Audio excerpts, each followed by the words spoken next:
पूर्णमिदं पूर्णात् पूर्णमुदच्यते पूर्णस्य पूर्णमादाय पूर्णमेवावशिष्यते। ॐ शान्ति शान्ति शान्तिः। ॐ गुरुर्ब्रह्मा गुरुर्विष्णुर्गुरुर्देवो महेश्वरः गुरुसाक्षात् परं ब्रह्म तस्मै श्रीगुरवे नमः। शङ्करं शङ्कराचार्यं केशवं बादरायणं सूत्रभाष्यकृतौ वन्दे भगवन्तौ पुनः पुनः। ईश्वरो गुरुरात्मेति मूर्तिभेदविभागिने व्योमवद्व्याप्तदेहाय दक्षिणामूर्तये नमः। सदाशिवसमारम्भां शङ्कराचार्यमध्यमाम् अस्मदाचार्यपर्यन्तां वन्दे गुरुपरम्पराम्। ॐ यो ब्रह्माणं विदधाति पूर्वं यो वै वेदांश्च प्रहिणोति तस्मै तं हदेवमात्मबुद्धिप्रकाशं मुमुक्षुर्वै शरणमहं प्रपद्ये। ॐ शान्ति शान्ति शान्तिः। ॐ असतो मा सद्गमय तमसो मा ज्योतिर्गमय मृत्योर्मामृतं गमय। ॐ शान्ति शान्ति शान्तिः।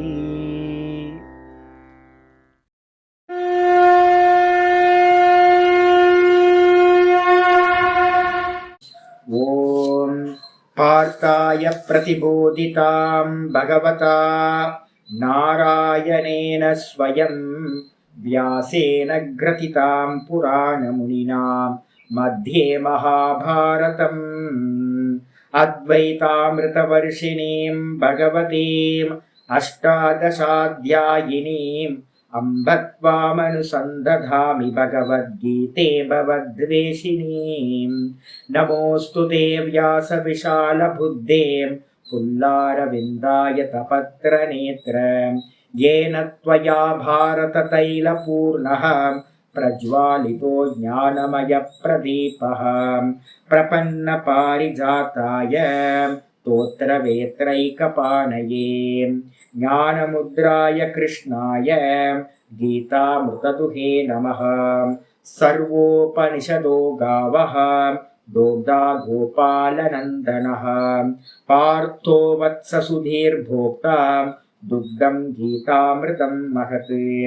वसुदेवसुतं देवं कंसचाणूरमर्दनं देवकी परमानन्दं कृष्णं वन्दे जगद्गुरुम्।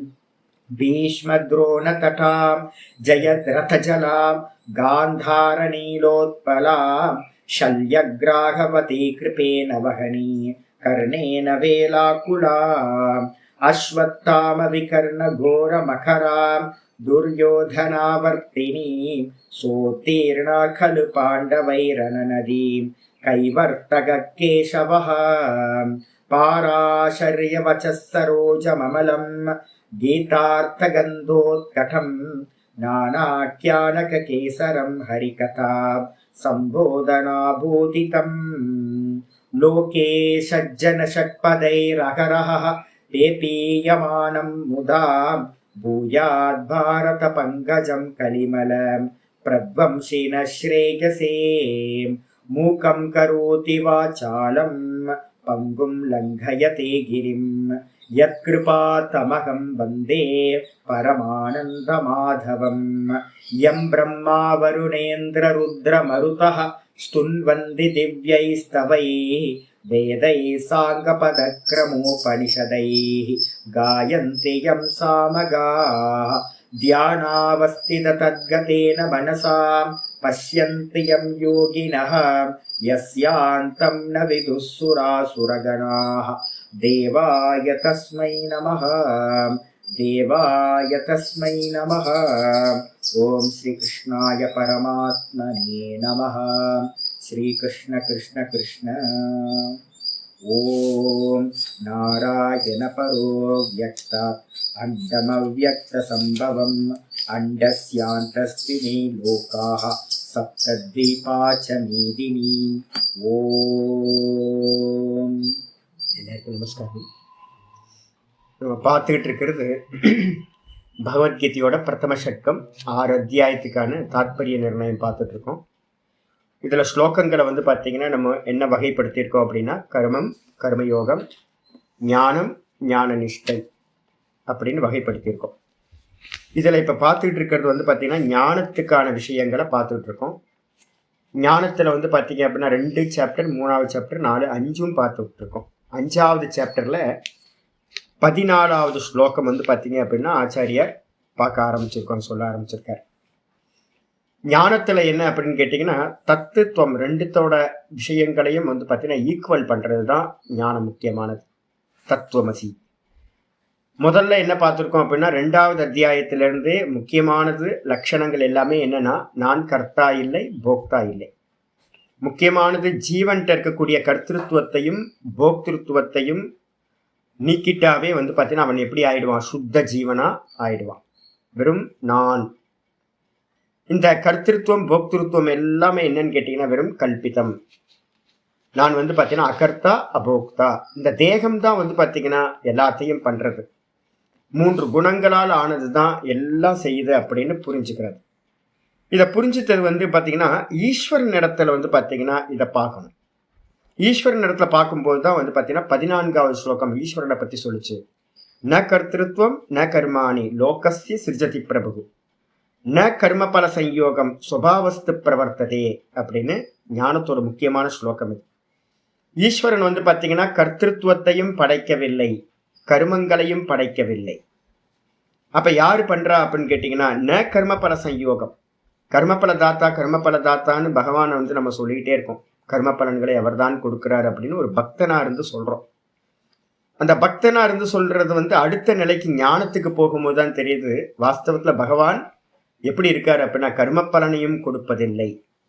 அப்ப எப்படி இருக்காரு அப்படின்னு கேட்டீங்கன்னா அவர் பாட்டுக்கு பிரம்மஸ்வரூபமா இருக்கார். அப்ப யாரு பண்றா அப்படின்னு கேட்டீங்கன்னா அந்த அவரோட அந்த நான் அப்படின்ற தத்துவத்துக்கு மேல பரபிரம்மஸ்வரூபத்துக்கு மேல இருக்கிற மாயா சுபாவஸ்து பிரவர்த்ததை. அந்த மாயை தான் பார்த்தீங்கன்னா என்ன பண்ணுது? எல்லா கர்மங்களையும் செய்கின்றது. இதுல பார்த்தீங்கன்னா பகவான் அடுத்த ஸ்லோகத்துல 15வது ஸ்லோகமும் ஞானத்தோடது. அதை சொல்றார். நாதத்தே கஸ்யசித் பாப்பம் நச்சைவ சுகிருதம் விபுகு அஜ்ஞானேன ஆவிருத்தம் ஞானம் தேன முஹ்யந்தி ஜந்தவஹா. அப்ப நம்ம என்ன பண்ணிட்டோம்? பகவான் இடத்துல பார்த்தீங்கன்னா பிரார்த்தனை பண்றோம், எனக்கு என்னோட பாப்பங்கள்லாம் நீ எடுத்துக்கோ அப்படின்னு. அதே மாதிரி புண்ணிய கர்மங்கள்லாம் எடுத்துக்கிட்டு எனக்கு புண்ணியமான பலன்களை கொடு அப்படின்னு நம்ம நினைக்கிறோம். ஆனா பகவான் வாஸ்தவத்துல நாதத்தே கஸ்யசித் பாப்பம், எவருடைய பாப்பங்களையும் அவர் ஸ்வீகாரம் பண்றதில்லை. நச்சைவ சுகிருதம் விபுகு, புண்ணியங்களையும் அவர் ஸ்வீகாரம் பண்றதே இல்லை. புண்ணியம் பாப்பம் எல்லாத்தையும் நம்ம தான் பண்றோம். அவர் பார்த்தீங்கன்னா எதையுமே எடுக்கிறதில்ல. ஏன் அப்படின்னா அவர் வெறுமனே தேமேன்னு பிரம்மஸ்வரூபமா இருக்கார், வெறும் சச்சிதானந்தமா இருக்கார் பகவான். அப்ப நம்ம கல்பனை பண்ணிருக்கோமே ஈஸ்வரனுக்கு பண்றேன், அவர் ஈஸ்வரன் எனக்கு நல்லது பண்றாரு கெட்டது பண்றாரு அப்படின்னு நம்ம சொல்றோமே. இது எல்லாம் அஜ்ஞானேன ஆவிருத்தம் ஞானம் தேன முஹ்யந்தி ஜந்தவஹ. என்ன ஜீவன் நினைச்சதுனால இந்த தேகம் மனசு புத்தியெல்லாம் இருக்குன்னு நினைச்சதுனால ஈஸ்வரனுக்கும் நான் என்ன பண்ணிட்டேன்? இதெல்லாம் இருக்கும்னு நான் தெரிஞ்சுக்கிட்டு நான் என்ன பண்ணிட்டேன்? அஜ்ஞானத்தினால என்ன அறியல, நான் வெறும் பார்ப்பவன் அப்படின்னு அறியல. அதனால பகவானையும் நான் என்ன பண்றேன்? எனக்கு பார்த்தீங்கன்னா கொடுக்கல் வாங்கல் விவகாரத்தெல்லாம் அவர்கிட்டயும் நான் வச்சுக்கிறேன். என்னுடைய சுரூபம் சச்சிதானந்தம்னு ஒருத்தருக்கு தெரியுது அப்படின்னா அப்ப இந்த தேகம் நான் இல்லை, இந்த ஜெகத்தும் நான் இல்லை, இந்த ஜெகத்தும் ஜீவனும் பார்த்தீங்கன்னா வெறும் கல்பிதம் தெரிஞ்சிச்சுன்னா இதை கிரியேட் பண்றதுக்கு ஈஸ்வரன் ஒருத்தர் இருக்க வேணாமே. அப்ப ஈஸ்வரன் நம்ம கை கால் உள்ளவரா நம்ம பார்க்க மாட்டோம். அப்ப முதல்ல தன்னை தெரியணும், கூட பார்த்தீங்கன்னா தன்னை தெரிஞ்ச மாத்திரத்திலே தெரியணும். ஜீவ கல்பனை பொய் அப்படின்னா இந்த ஜெகத்து கல்பனையும் பொய் அப்படின்னா ஈஸ்வர கல்பனையும் பொய்யா போயிடும். அவரை ஈஸ்வரனை நம்ம சச்சிதானந்தமா அறிய முடியும். அப்ப சச்சிதானந்தமா இருக்கிற அந்த பிரம்மத்தை அறியாத காரணத்தினால நம்ம என்ன பண்ணிட்டோம்? நம்மளையும் சச்சிதானந்தமா அறியல, பகவானையும் சச்சிதானந்தமா அறியல. அதனால அஜ்ஞானேன ஆவிருத்தம் ஞானம். அஜ்ஞானத்தினால பார்த்தீங்கன்னா ஐயா அஜ்ஞானம்னு என்ன சுவாமி அப்படின்னா விசாரம் இல்லை. பார்க்கிறவனையும் பார்க்கப்படும் வஸ்துவையும் பிரிச்சு அறியாத விவேகம் இல்லாத தன்மைக்கு தான் அஜ்ஞானம் என்று பேர். அவிச்சாரம். அஜ்ஞானம்னா விவேகம் இல்லாதது, அவிவிவேகம், அவிவேகம், அவிச்சாரம், விசாரம் இல்லை, இதுக்கு பேர் தான் அஜ்ஞானம். அப்ப விசாரம் பண்ணி நான் பார்ப்பவன் அப்படின்னு தெரிஞ்சா பகவானும் பார்ப்பவன் ஆயிடுவார். அப்ப வந்து பாத்தீங்கன்னா ஜீவ பிரம்ம ஐக்கியம் நமக்கு ஈஸியா நடக்கும். அப்ப அதனால வந்து பாத்தீங்கன்னா ஆச்சாரியார் அடுத்த ஸ்லோகம் 16வது ஸ்லோகம்னு சொல்றார். ஞானே நது தஜ்ஞானம் ஏஷாம் நாசிதம் ஆத்மனஹ தேஷாம் ஆதித்யவத் ஞானம் பிரகாஷயதி தத்பரம். யாருக்கு வந்து பாத்தீங்கன்னா இந்த ஞானம் வந்து பாத்தீங்கன்னா உண்டாகுதோ, எந்த ஞானம்? நான் பார்ப்பவன், பகவானும் பார்ப்பவனாதான் இருக்கார். அப்ப நானும் தேகம் இல்லை, அவரும் தேகம் இல்லை, நடக்கிறது எல்லாம் இந்த மாயையோட காரியம். சுபாவஸ்து பிரவர்த்ததே, சுபாவம்னு சொல்லக்கூடிய மாயா எல்லா கர்மங்களையும் பண்றது, டிராமா போயிட்டே இருக்கு அப்படின்னு ஞானத்தினால அஜ்ஞானம் வந்து பாத்தீங்கன்னா எவர்களுக்கு நாசமாயிற்றோ, அஜ்ஞானம் வந்து பாத்தீங்கன்னா நாசமாச்சு அப்படின்னா தேஷாம் ஆதித்யவத் ஞானம், அவங்களுக்கு ஞானம் எப்படி பிரகாசிக்கும் சுவாமினா, நல்ல உச்சி சூரியன் மாதிரி மத்தியான காலத்துல 1 மணிக்கு சூரியன் எப்படி வந்து பாத்தீங்கன்னா நல்லா பிரகாசிக்குமோ அதே மாதிரி வந்து பாத்தீங்கன்னா அந்த பரமாத்மாவை அந்த ஞானம் பிரகாசிக்க செய்கிறது. அப்ப பரமாத்மாவை வந்து பாத்தீங்கன்னா ஆத்மஸ்வரூபமா அறியணும் அப்படின்னு வந்து பாத்தீங்கன்னா 15வது ஸ்லோகம் 16வது ஸ்லோகம் சொல்லியாச்சு. இதுக்கப்புறம் 17வது ஸ்லோகம் வந்து பாத்தீங்கன்னா 5வது சாப்டர்ல 17வது ஸ்லோகம் என்ன அப்படின்னா, 17 விட்டுருங்க, ஞான நிஷ்டைக்கானது. இதுக்கப்புறம் வந்து பாத்தீங்கன்னா இந்த 5வது சாப்டர்ல இவ்வளவுதான் இருக்கிறது. இதுக்கப்புறம் வந்து பாத்தீங்கன்னா 6வது சாப்டர்ல வந்து பாத்தீங்கன்னா இதோட 6வது சாப்டர் வந்துருக்கு. 6வது சாப்டர்ல வந்து பாத்தீங்கன்னா ஆத்மாவோட சொரூபத்தை எப்படி நம்ம அறியறது. ஆத்மா வந்து பாத்தீங்கன்னா திரஷ்டான்னு நம்ம பார்க்கிறோம், ஆனா ஆத்மா வந்து பாத்தீங்கன்னா எப்படி தெரியறது அப்படின்னு கேட்டீங்கன்னா, ஆத்மா சுகஸ்வரூபம்னு தெரிஞ்சுக்கணும். சத்து சித்து ஆனந்தம், இந்த ஆனந்தத்துக்காக தான் பேரானந்தம் அப்படின்னு சொல்றோம். இந்த ஆத்மாவை அறிந்த மாத்திரத்தை ஆத்மாவோட சுரூபம் வந்து பாத்தீங்கன்னா சொல்றாரு, எத்திர உபரமதே சித்தம் நிருத்தம் யோக சேவையா. 6வது சாப்டர்ல 20வது ஸ்லோகத்துல இருந்து ஆரம்பிக்கிறது. எத்திர சைவாத்மனா ஆத்மானம் பஷ்யன் ஆத்மனி துஷ்யதி. எப்போ வந்து பாத்தீங்கன்னா இதோட மனசோட விற்த்திகள் எல்லாம் நிரோதத்தை அடையுதோ, ஆப்ஜெக்ட் எல்லாம் வந்து பாத்தீங்கன்னா நீங்கிடுதோ, ஆப்ஜெக்ட் நீங்கின மாத்திரத்துல வந்து பாத்தீங்கன்னா சப்ஜெக்டா இருக்கிற இந்த நான் அப்படின்றதுல வந்து பாத்தீங்கன்னா ஒருத்தன் என்ன பண்றான், தன்னையே தான் பார்த்து சந்தோஷத்தை அடைகின்றான். ஆத்மா வந்து பாத்தீங்கன்னா சுகஸ்வரூபம். இது வந்து பாத்தீங்கன்னா முக்கியமானது 20வது ஸ்லோகம். துக்கஸ்வரூபமா இருந்தா நம்ம வந்து பாத்தீங்கன்னா ஆத்மாவை அறியறதுக்கு விருப்பமே படமாட்டோம். அதுக்கு அடுத்தது சொல்லுது என்னன்னு கேட்டீங்கன்னா 21 சொல்லுது, சுகம் ஆத்தியந்திகம் எத்தது புத்திகிராகியம் அதீந்திரியம். இதுலயும் ஆத்மாவோட லட்சணங்கள் ரொம்ப முக்கியமா சொல்லுது. ஆத்மாவோட சுகம் வந்து எப்படிப்பட்டது அப்படின்னா ஆத்தியந்திகம் சுகம் அப்படின்னு சொல்றோம். இருக்கிறதுல இந்த உலகத்திலேயே வந்து பாத்தீங்கன்னா சுக வஸ்து எது அப்படின்னு கேட்டீங்கன்னா நம்ம டீப் ஸ்லீப்ல இருக்கிறது தான் ஆனந்தமய கோஷம் அப்படின்னு சொல்றோம். நம்ம தூக்கத்துல இருக்கிற ஆனந்தம் தான் வந்து பாத்தீங்கன்னா இருக்கிறதுலே பெரிய ஆனந்தம். ஆனா அதை காட்டிலும் ஆனந்தம் எது அப்படின்னு கேட்டீங்கன்னா அங்க இருக்கிற அவித்யான்ற ஒரு காரண சரீரம் இருக்கு, தூக்கத்துல ஒரு லேயர் இருக்கு. அந்த லேயரையும் எடுத்துட்டோம் அப்படின்னா ஹல்வாவை க்ளோஸ் பண்ணி இருக்கிற மூடி இருக்கிற ஒரு ரேப்பர், பிளாஸ்டிக் ரேப்பர் இருக்குல்ல, அப்ப அதே மாதிரி ஒரு சின்னதா ஒரு தின்னா ஒரு லேயர் இருக்கு அவித்யா தூக்கத்துல. அந்த தின்னா இருக்க லேயரையும் எடுத்துட்டோம் அப்படின்னா, பிளாஸ்டிக்கையும் எடுத்துட்டோம் அப்படின்னா, டிரான்ஸ்பரண்டா இருக்கிற ஷீட்டையும் என்ன ஆயிரும், அந்த கவர் எடுத்துட்டீங்கன்னா வெறும் ஹல்வா கிடைச்சிடும். அதே மாதிரி வந்து பாத்தீங்கன்னா இந்த உலகத்திலேயே இருக்கிற சுகத்துல 100% சுகம் எது அப்படின்னா ஆத்மாதான் சுகஸ்வரூபம். அது மட்டும் இல்லை, அது வந்து பாத்தீங்கன்னா புத்தி கிராகியம். அது வந்து பாத்தீங்கன்னா புத்தியினால வந்து பாத்தீங்கன்னா எப்படிப்பட்ட புத்தி, நிரோத புத்தி. நிரோத புத்தினா என்ன அர்த்தம், இந்த மனசுல இருக்கக்கூடிய எல்லா தாட்டையும் ரிமூவ் பண்ணதுக்கு பிறகு இருக்கக்கூடிய அமனீபாவத்தினால மட்டும்தான் அந்த ஆத்மாவை நம்ம 100% சுகஸ்வரூபமா அறிய முடியும். அது மட்டும் இல்ல, அது எப்படிப்பட்டதுன்னா அதீந்திரியம். முக்கியமா சொல்லியிருக்கு, அதீந்திரியம்னா என்ன அர்த்தம், புத்தி கிராகியம் அதீந்திரியம், இந்திரியங்களுக்கு அது விஷயம் இல்லை. தூக்கம் டீப் ஸ்லீப்ல ஆனந்தமா இருக்கும்ல, அந்த டீப் ஸ்லீப்ல இருக்க ஆனந்தம் வந்து யாருக்காவது இந்திரியங்களுக்கு விஷயமா அப்படின்னு கேட்டீங்கன்னா இந்திரியங்களுக்கு விஷயம் இல்லை. அப்ப தூக்கத்தில் இருக்கிற ஆனந்தமே நமக்கு இந்திரியங்களுக்கு விஷயம் இல்லை அப்படின்னா அப்ப என்ன ஆகும், அந்த ஆத்மாவோட சுகம் இந்திரியங்களுக்கு கண்டிப்பா விஷயமே இல்லை. அப்ப வந்து பாத்தீங்கன்னா அது சுகஸ்வரூபமா இருக்கிறது. அப்படின்னு வந்து பாத்தீங்கன்னா சொல்லப்பட்டிருக்கு. இதுல ஒருத்தன் நின்றுட்டா அப்படின்னா எத்திர வேத்தி எத்திரன சைவாயம் ஸ்திதச்சலதி தத்துவதா, இவன் ஒருத்தன் இந்த சுகத்தை அறிஞ்சிட்டான் அப்படின்னா, இந்த உலகத்திலேயே பெரிய சுகத்தை அவன் அறிஞ்சிட்டான் அப்படின்னா அந்த தத்துவத்திலிருந்து அவன் நழுவுவதில்லை அப்படின்னு ஞானத்தை சொல்லியாச்சு. அப்ப இந்த 21வது ஸ்லோகத்துல என்ன சொல்லுதுன்னா, அத்தியந்த சுகம் 100% சுகஸ்வரூபம் ஆத்மா. ரெண்டாவது வந்து பாத்தீங்கன்னா சுத்தமான புத்தியினால அறியக்கூடியது நிரோத புத்தி, நிருத்த பூமியில இருந்து அறியறது. நிருத்த பூமினா விற்த்திகள் எல்லாம் நிரோதமான நிலையில இருக்கிற அந்த மனசோட ஸ்டேட் நிருத்த பூமி, அதுல இருந்து அறியத்தக்கது, சமாதியிலிருந்து அறியத்தக்கது.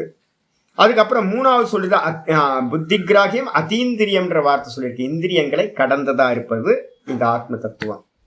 இதுக்கப்புறம் வந்து பாத்தீங்கன்னா இதை சொன்னதுக்கு பிறகு வந்து இதுல 6வது அத்தியாயத்துல வந்து ஆத்மாவோட லட்சணங்கள் கம்மி, ஆனா நிஷ்டைக்கானதான் நிறைய சொல்லப்பட்டிருக்கு.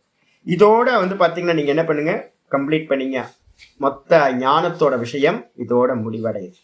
ஞானத்தோட முடிஞ்சதுக்கு பிறகு நம்ம என்ன பண்றோம், ஞானம் ஞான நிஷ்டை அப்படின்னு நம்ம சொல்றோமா. இந்த ஞான நிஷ்டைக்கான ஸ்லோகங்களை வந்து பார்த்தீங்கன்னா வகைப்படுத்தும் போது ஒரு முக்கியமான ஸ்லோகத்தை எடுத்துக்கணும். ஞான நிஷ்டை, ஞானம் வந்து பார்த்தீங்கன்னா உங்களுக்கு கிடைச்சிரும் சாமி, உங்களுக்கு ஈஸியாக கிடைச்சிரும். இப்போ நீங்கள் வந்து பார்த்தீங்கன்னா நல்லா உட்காந்து இந்த கிளாஸ் எல்லாம் கேட்குறீங்கல்ல, நல்லா பகவத்கீதையெல்லாம் முடிங்க.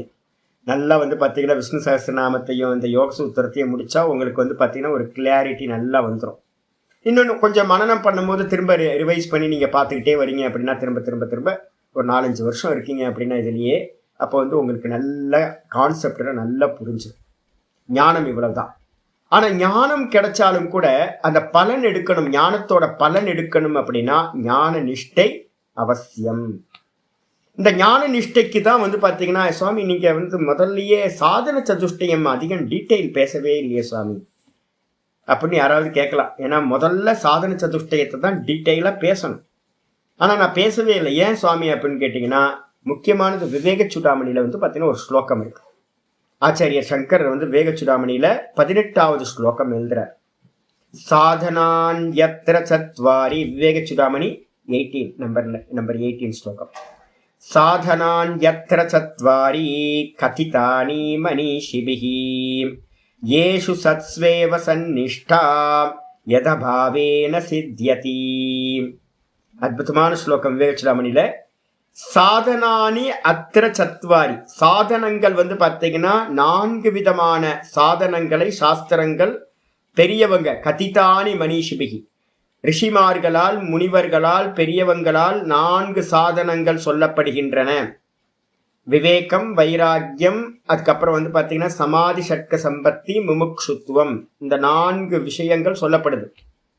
இதுல ஏஷு சத்ஸ்வேவ சந்நிஷ்டா, எவைகள் இருந்தால், இந்த 4ம் எவைகள் இருந்தால் நன்றாக நிஷ்டை கூடுமோ, எது அபாவே ந சித்தியதி, எவைகள் இல்லை என்றால் நிஷ்டை கூடாதோ, நிஷ்டை சம்பவிக்காதோ அந்த சாதனங்கள் 4 அப்படின்னு வந்து பார்த்தீங்கன்னா ரொம்ப கிளியரா இருக்கு. அப்ப நல்லா புரிஞ்சுக்கணும். ஞானத்தை வந்து பார்த்தீங்கன்னா இந்த இந்தியாவில் வந்து பார்த்தீங்கன்னா நல்ல தர்மிகள் இருக்காங்க, நிறைய நல்லவங்க இருக்காங்க. இப்போ நீங்கள் நான்லாம் என்னது தர்மிகள் தானே, தர்மமாக இருக்கிறதுனால தானே வந்து பகவான் வந்து சான்ஸ் கொடுத்துருக்காரு. கெட்ட காரியம் பண்ணுறவனுக்கு வந்து பார்த்தீங்கன்னா இதில் உட்காந்து பாடம் கேட்க முடியுமா, யோசிச்சுப்பாரு. அப்போ நம்ம எல்லாம் நல்லவங்க தான். நல்லவங்களாக இருந்தாலும் பகவான் வந்து பார்த்தீங்கன்னா நமக்கு சான்ஸ் கொடுத்துருந்தா கூட இப்போ கேட்குற ஞானம் வந்து பார்த்தீங்கன்னா நமக்கு வந்து பலித்தமாகுமா சாமி, அனுபூதியை கொடுக்குமா, மோட்சத்தை கொடுக்குமா அப்படின்னா கொஞ்சம் டவுட்டு நினச்சி.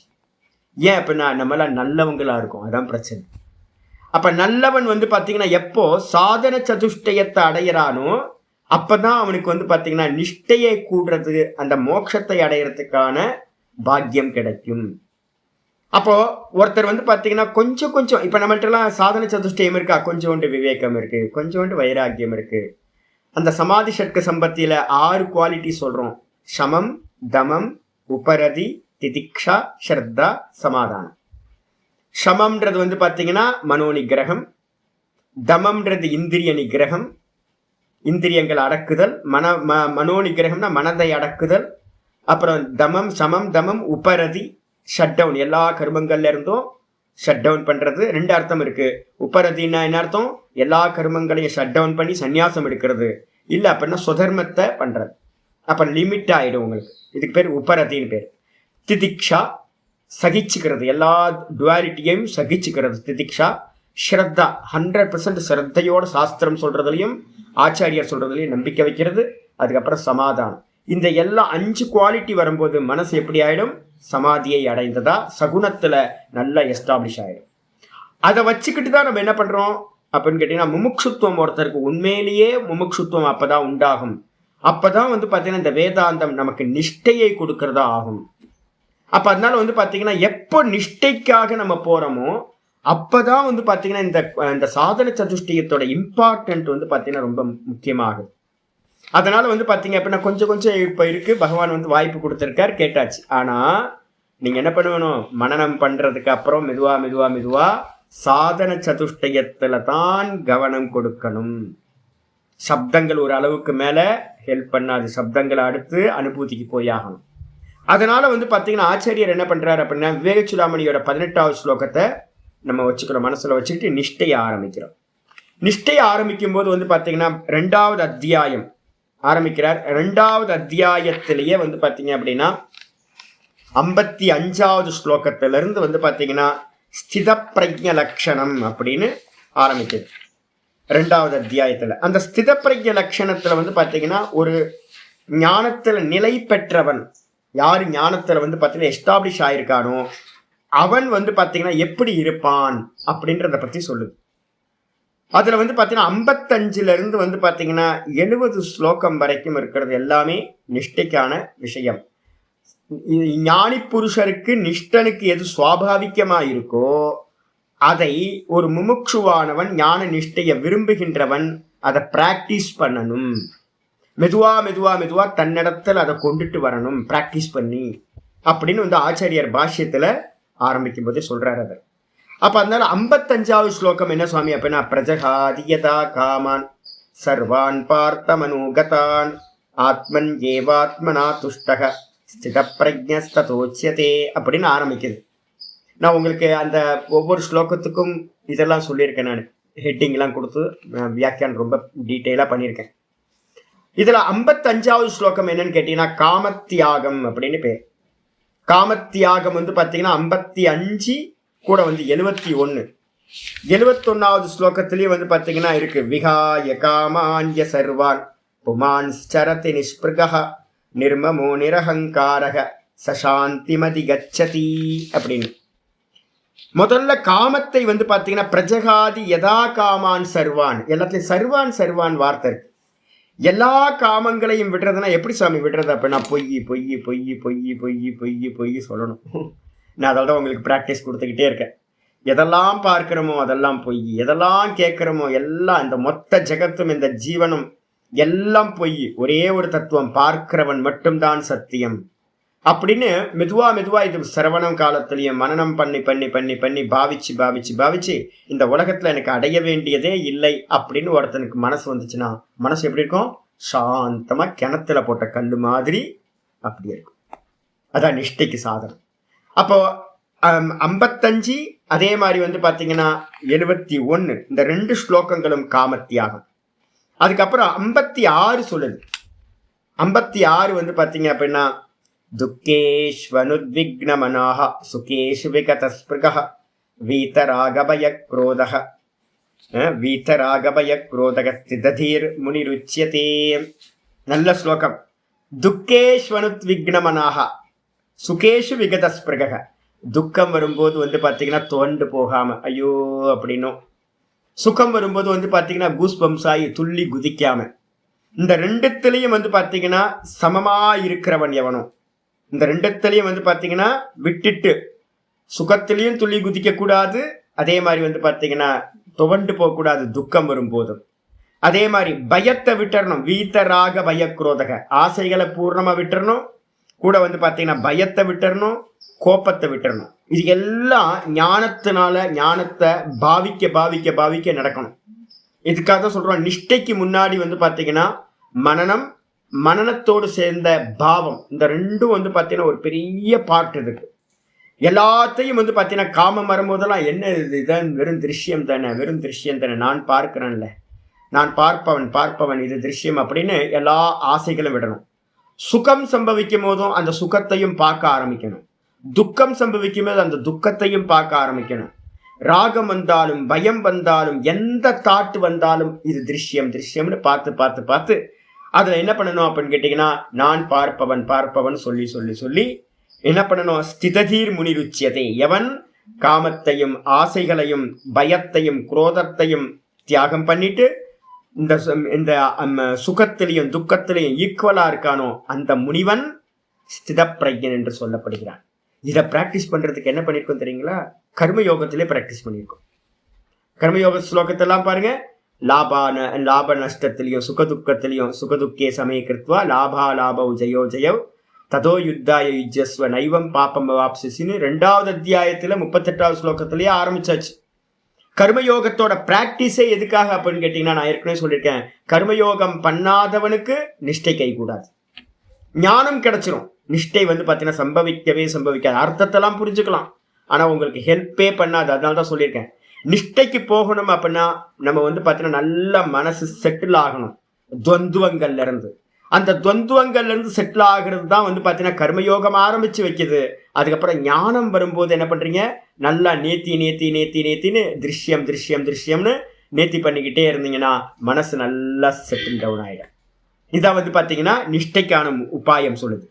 அதுக்கப்புறம் பார்த்தீங்கன்னா அப்ப இது பார்த்தீங்கன்னா 56 பார்த்தீங்கன்னா 56 57 ரெண்டுமே பார்த்தீங்கன்னா விஷயங்களை சமமாக பாவித்த, சுகம் துக்கம் பயம் ராகம் எல்லாத்தையும் சமபாவனை பண்றது பார்த்தீங்க அப்படின்னா 56 57. 58வது ஸ்லோகம் பார்த்தீங்கன்னா 58 60 61 67 68 58 60 61 67 68 மொத்தம் 5 ஸ்லோகங்கள் தமம்னு சொல்லக்கூடிய இந்திரிய நிகிரகத்தை பத்தி சொல்லுது. எல்லாம் மனசு அடங்காம இருக்குன்னா என்ன காரணம் சுவாமி அப்படின்னா, ஃபீடிங் பண்ணிக்கிட்டு இருக்கோம், பைப் லைனை பார்த்தீங்கன்னா கட் பண்ணாம இருக்கோம்னு அர்த்தம். இந்த மனசு அடங்கலை அப்படின்னா இந்திரியங்கள் அடங்காம இருக்கு, இந்திரியங்களுக்கு ஃபீடிங் பண்ணிக்கிட்டு இருக்கோம். அதனால பார்த்தீங்கன்னா சித்தப்பிரஜன் ஆகணும் அப்படின்னா, ஞானம் நிலை பெறணும், நிஷ்டை கூடணும் அப்படின்னா 58வது ஸ்லோகம் சொல்லுது. 58 பார்த்தீங்கன்னா சொல்லுது, யதா சம்ஹரதே சாயம் கூர்மோங்கானீவ சர்வசஹ இந்திரியார்த்தேபிய தஸ்ய பிரஜ்ஞா பிரதிஷ்டிதா. எப்படி ஆமை பார்த்தீங்கன்னா ஏதாவது ஒரு கல் எடுத்து ஆமைக்கு மேல போட்டீங்கன்னா, டாட்டாய்ஸ்க்கு மேல போட்டீங்க அப்படின்னா டக்குன்னு அது என்ன பண்ணிக்கும், தன்னோட தலையை உள்ள எடுத்துக்கும், 2 பக்கம் முன்னாடி கால் பின்னாடி 2 கால் 4த்தையும் உள்ள எடுத்துக்கிட்டு தலையும் உள்ள எடுத்துக்கிட்டு அந்த ஓட்டுக்குள்ளார எப்படி போயிடுமோ சேஃபா ஆயிடுமோ, அதே மாதிரி எவன் பார்த்தீங்கன்னா இந்திரிய விஷயங்கள்ல இருந்து விலகி ஞானத்தை அடையும் போது உங்களுக்கு பரவாயில்ல, ஒன்றும் பிரச்சனை இல்லை, மெதுவா நீங்க கேட்டுக்கலாம். ஆனாலும் டிஸ்ட்ராக்ஷன் இருந்துகிட்டே தான் இருக்கும். மெதுவா விஷயங்களை தியாகம் பண்ணிக்கிட்டே வரணும். ஆனா நிஷ்டைக்கு போகணும் அப்படின்னா ஆமை எப்படி பார்த்தீங்கன்னா எல்லா இந்திரியங்களையும் விஷய போகங்களுக்கு போகாம எல்லாத்தையும் அடக்கிக்குதோ, அதே மாதிரி எவன் இந்திரியங்களை வசப்படுத்தி ஆமை போல இருக்கானோ அவனுக்கு தான் ஞானமானது நிலை பெறும். 58 சொல்லுச்சு. 60 சொல்லுது என்னன்னு கேட்டினா, யததோஹ்யபி கௌந்தேய புருஷஸ்ய விபஸ்சிதஹ இந்திரியாணி பிரமாதீனி ஹரந்தி பிரசவம் மனஹ. ரொம்ப அருமையான ஸ்லோகம் பார்த்தீங்கன்னா 60 சொல்லுது என்னன்னு கேட்டிங்கன்னா, நல்ல முயற்சி பண்ணுறோம், நம்ம எல்லாம் முயற்சி பண்ணுறோம்ல, என்கிட்ட ஃபோன் பண்ணுறீங்க, நீங்கள் எல்லாம் நிறைய பேர் பண்ணுறதெல்லாம் பார்க்குறேன் நான்.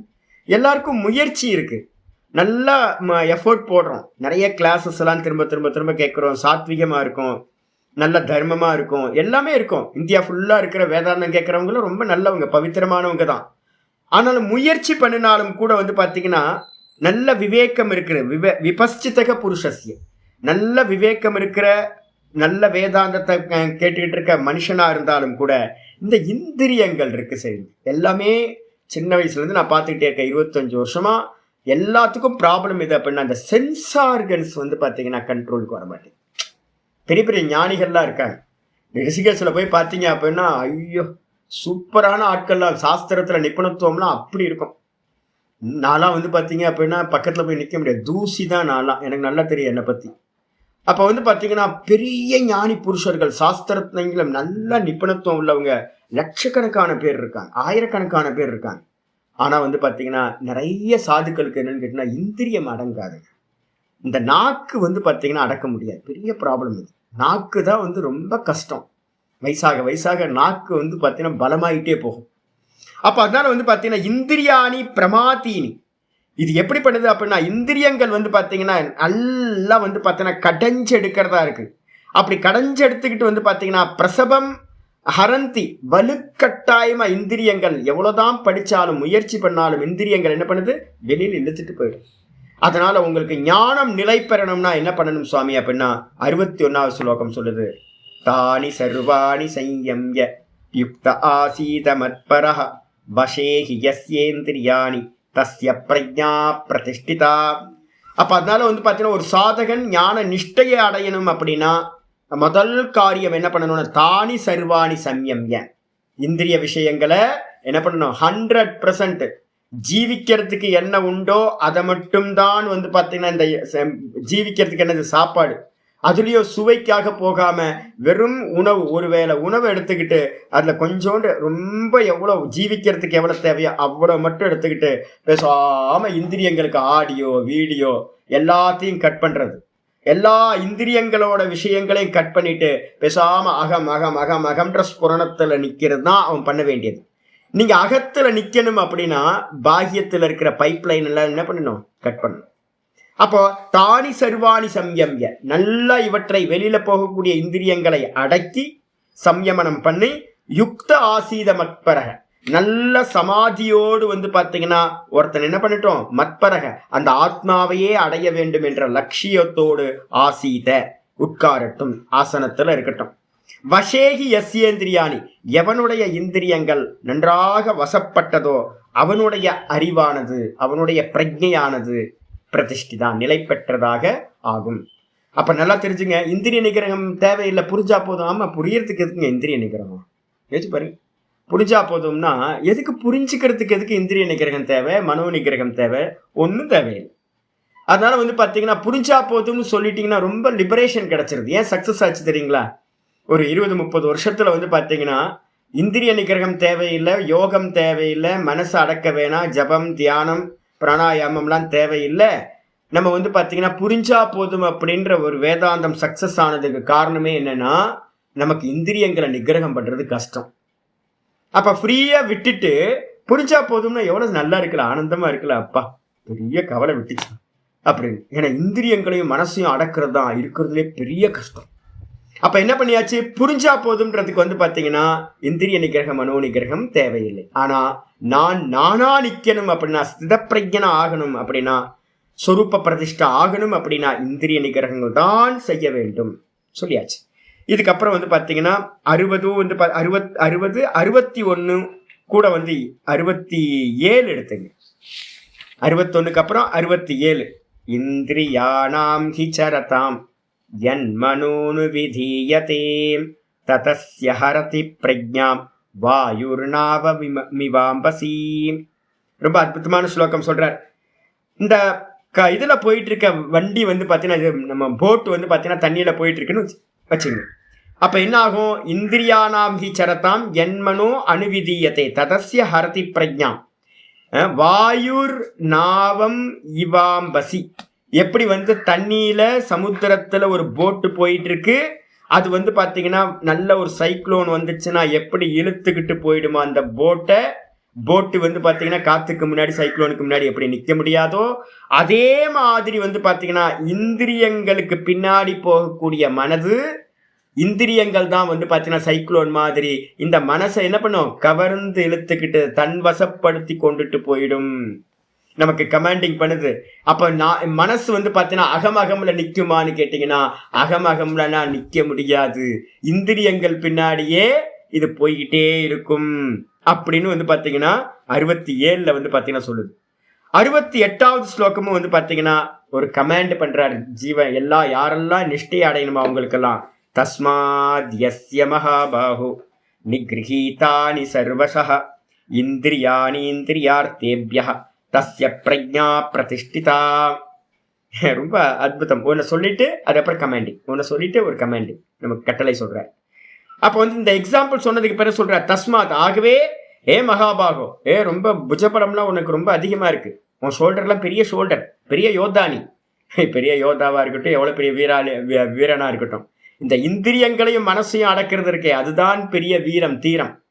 அதனால்தான் சொல்றாரு, ஹே மகாபாகோ, என்ன அப்படின்னா நிகிரகிதானி சர்வசக, எல்லா பக்கத்திலையும் போயிட்டு இருக்க இந்திரியாணி இந்திரியார்த்தேபியா, இந்திரிய விஷயங்களை நோக்கி, புலன் விஷயங்களை நோக்கி இந்த இந்திரியங்கள் சதா வெளியிலேயே போயிட்டு இருக்கு. நாலா பக்கமும் போய்கிட்டு இருக்க இந்த இந்திரியங்களை சர்வசக நிகிரகிதானி, நல்லா எல்லா பக்கத்திலையும் கிரகணம் பண்ணி நல்ல கண்ட்ரோல் பண்ணி எவன் இருக்கிறானோ தஸ்ய பிரக்ஞா பிரதிஷ்டிதா, அவனுடைய ஞானம் தான் வந்து பார்த்தீங்கன்னா நிலை பெற்றதாகும். இந்திரிய நிகிரகம் மனோ நிகிரகம் 100% இல்லை அப்படின்னா அப்ப என்ன ஆகும்? நான்ல நிக்க முடியாது.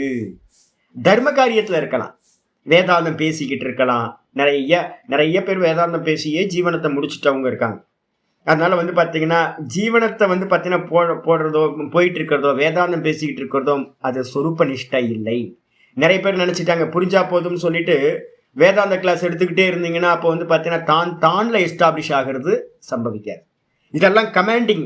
இது பகவான் வந்து பார்த்தீங்கன்னா குப்பனோ சிப்பனோ இல்லைங்க. ஃபர்ஸ்ட் எடுத்து நான் அதை புரிஞ்சுக்கணும்.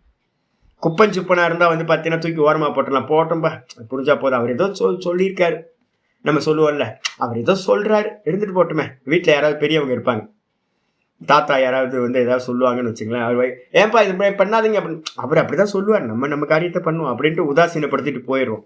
ஆனால் இங்கே அப்படி இல்லை. மகரிஷிகள் வந்து பார்த்தீங்க அப்படின்னா நிஷ்டையை அடையறதுக்கு என்ன உண்டோ அதை சொல்றாங்க. கிருஷ்ண பரமாத்மா வந்து குப்பனோ சிப்பனோ இல்லை உதாசீனப்படுத்துறதுக்கு. சங்கரரும் வந்து பார்த்தீங்கன்னா குப்பனோ சிப்பனோ இல்லை உதாசீனப்படுத்திட்டு நம்ம வேலையை பார்க்கலாம் அப்படின்றதுக்கு.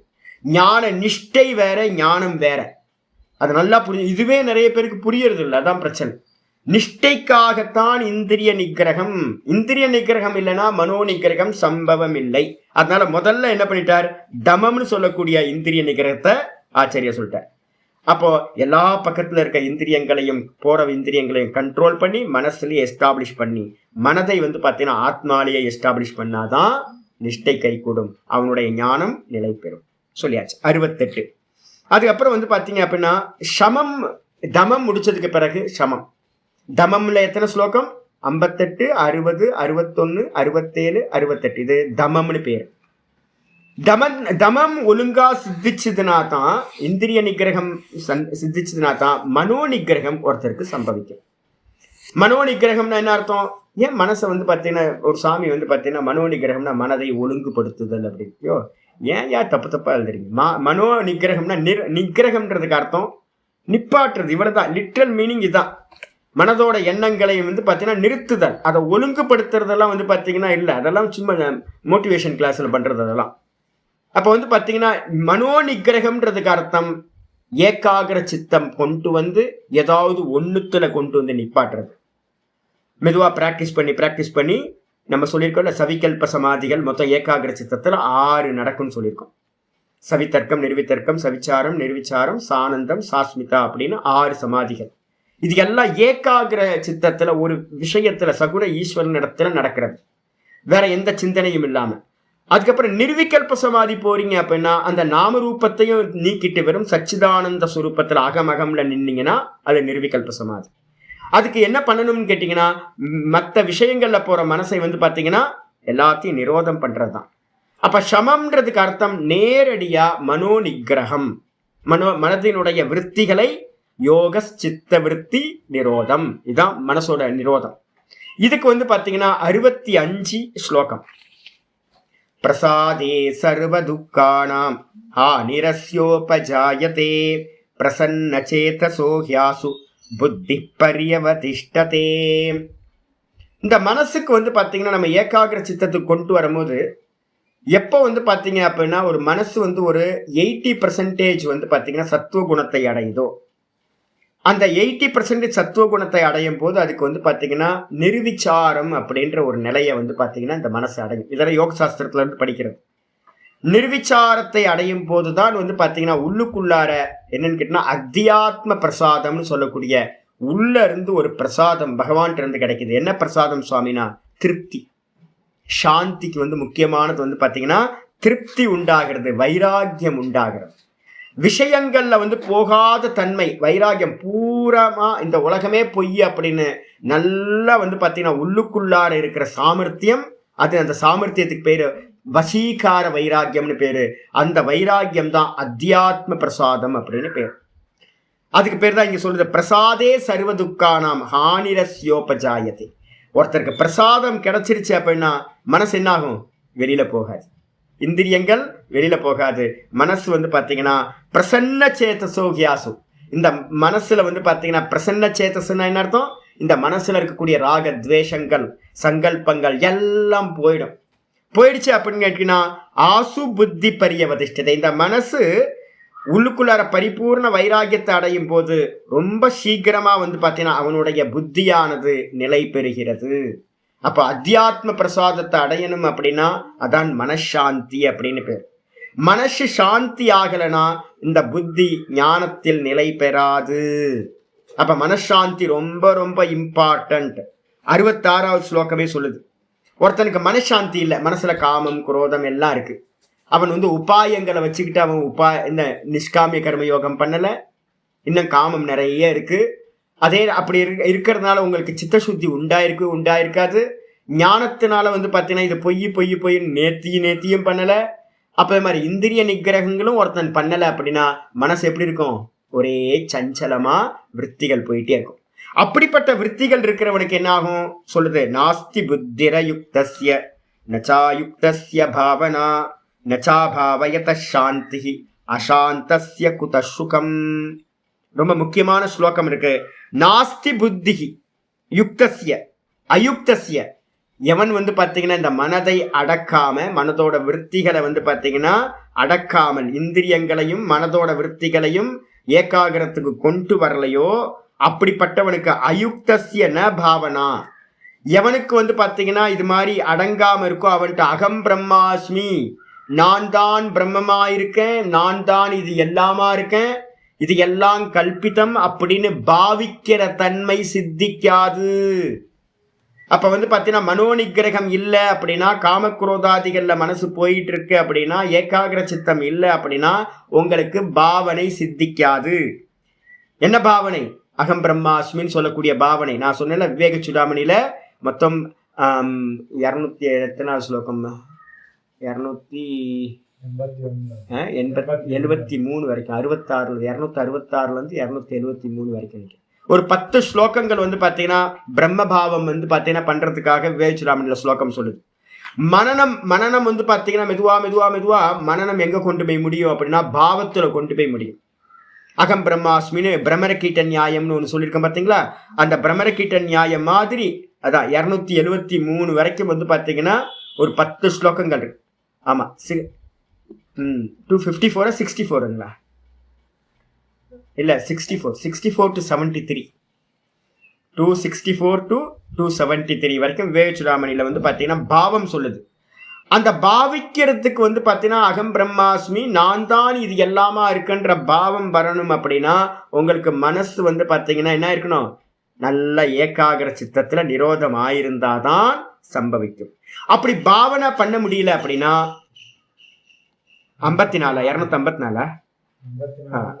254 இருந்து ஒரு 10 ஸ்லோகங்கள் இருக்கு, அதை எடுத்து பார்த்தேன். பிரம்மபாவம், ஆமா பிரம்மபாவனாவே இருக்கு. அந்த ஆமா பிரம்ம பாவம் பண்றதுன்றது என்னன்னு கேட்டீங்கன்னா தியானத்துக்கு முன்னாடி கண்ண மூடி உட்கார்ந்து நீங்க சமாதி அபியாசம் பண்றதுக்கு முன்னாடி பாவிச்சு இந்த உலகம் எல்லாம் பிரம்மம்னு பாவிச்சுன்னா பேசாம மெதுவா அது என்ன பண்ணும்? உங்களை கண்ண மூடி உட்கார வைக்கிறதுக்கு அதுவே காரியத்துக்கு கொண்டு போய் விட்டுரும்.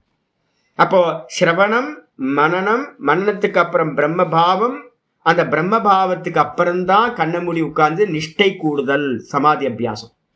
அப்ப பாவனை ஒருத்தனுக்கு சித்திக்கணும் அப்படின்னா மனசுல இருக்கக்கூடிய விற்த்திகள் நிரோதமானாதான் பாவம் சித்திக்கும். இதுக்கு பேர் என்ன பேரு?